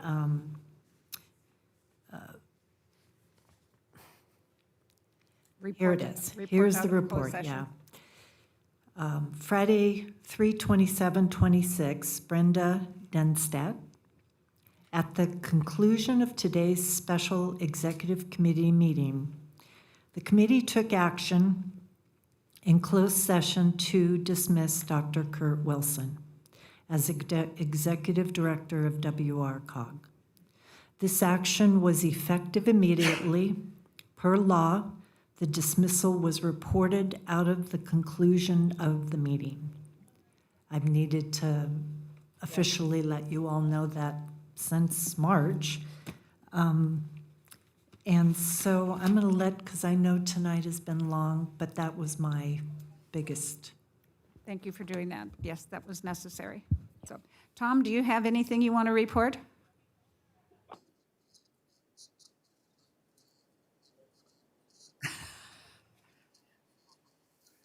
You take care of yourself, and prayers are with you. Alrighty, Jackie. We had an investment oversight committee meeting last week, and we have decided that we will reconvene shortly in the next couple of weeks and talk about maybe reallocating some of our funds to a different investment. So we will have an upcoming meeting. We've been saying for 2 years now, everything is in flux. It's like everything is uncertain. You know, nobody knows where the market's going or anything, you know. So, but we're going to look at some things and maybe juggle a few things around in the very near future. Want to tell you all, Ramona Bowl, there's one more week of Ramona Play. I looked at the 10-day forecast and it looks nice. So buy your tickets and go see the Ramona Play. It's wonderful. Also, the Ramona Bowl is going to have Concerts Under the Stars will be on May 9th, and it's from 6 to 10, and they're having 4 harder rock metal bands. So I have one yes in the back there. The Ramona Market is going to be on Saturday, May 30th, from 4 o'clock to 9 o'clock. So come support the Ramona Bowl. That's all I have. Thank you. Okay, Joe? Well, we had a great showing at the annual Bedrock Valley Run, hosted by the city of Hemet. Cal Cities had their Riverside Division meeting at the city of La Quinta. Met with the city of Beaumont leadership on a potential, am I allowed to say that one? Animal control JPA with the city animal control services. Attended a SCE Valley substation tour with the San Jacinto group in Romoland. We had fire chief interviews, attended the Fast Pitch Entrepreneur event at the library. We had our tour of the Real-Time Information Center and also looked into a bigger facility for the center. Attended the special city council meeting that took place in the library from 8 o'clock in the morning to about 11:30. Attended a ribbon cutting at the McKinley Mental Health Office for their grand opening. They had a beautiful building there. Attended the ceremony for the kickstart of the Hemet Beautiful event, and that's it. Very good. And I'll add to that most all the council members joined Joe on all of those things we all went to. We are definitely a busy council. What I do want to report on is, let's see, today's Tuesday. So it was yesterday at the Western Projects Committee meeting of RCTC. We approved, we approved the 3 segments of Interstate 15 express lanes. I learned the difference between design build and progressive design build. And the difference is that progressive design build, you have to have all your money in the pot before you can start construction on that. And design build, or is it the opposite way? I'm looking at you two back there. But it's one of those things. This project that went to the EIR in 2002. The EIR was approved in 2024. Now we're approving the first design of, and it's not like it's a brand new road like the 79 is. This is adding a lane on either side for express lanes. And it's going to cost over $1 billion to go from Cajalco to Central in Lake Elsinore. 3 segments. And so it's $83 million for design build on the first segment. So then when that gets done, then we go to design in the second segment, because then we'll have the money here, and then this pot, and then this pot. It may get done in another 30 years. But absolutely insane what you have to go through in the state of California. So that's about it. I will say today, also good news, groundbreaking on the 60 Potrero interchange in Beaumont. And construction on Mid-County Parkway is wonderful. From Ryder to Nuevo, they are doing a lot of grading, and they've got all of the equipment in to make the bridge 6 lanes or 8 lanes, whatever it's going to be. So things are happening, but they happen so slow that none of us will be here by the time they're all complete. And that, you're planning, oh, well, city manager is too. He's got this idea that it's this new AI type body that he's going to get, and I'll let you report on that. So city manager, your report? Mayor, I just want to take an opportunity to say how grateful I am for the opportunity to serve the city of Hemet. It's been an honor of a lifetime. I deeply appreciate the key to the city. I'm going to treasure that and display it prominently. I want to provide a special shout out to the city manager's staff in my office for their help and support. We meet weekly before our executive team meetings, and they have been very great people to work with, and I really appreciate all of their work. I want to make a special shout out to Brenda Chavez, who helped me transition into this role here. She has helped keep the trains running on time. And so thank you, Brenda, for all of your help with my transition into the city. I want to say a special shout out to our executive team, who I work very closely with, and all of our employees who help get the job done. I encourage everyone to keep working hard as they can possibly work. I think I want to also credit the city council for their selection in Noah Rao. He's a terrific individual. He's an amazing department leader. He will serve you with his full efforts, and I'm grateful for your selection, and I will follow your success moving forward. Thank you so much. Thank you. And I would like to make one announcement that also on May 9th, there is a murder mystery, which will be held on the 2nd floor of the library. Several community people are in it. Valerie Vanderveer from the city of San Jacinto, me, the mayor of Hemet, and a lot of our community members, and it is a fundraiser for the Hemet San Jacinto Valley Chamber of Commerce. Tickets are $20. I think I have 2 left, so the next 2 people that come up here, you know, pay me the money. But also coming out, can I announce this? Probably tomorrow, we will have flyer out. We are going to have a community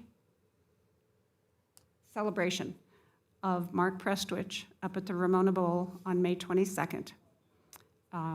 So it will be an RSVP. The flyers will be coming out, like I said, tomorrow. I believe they're going to be ready.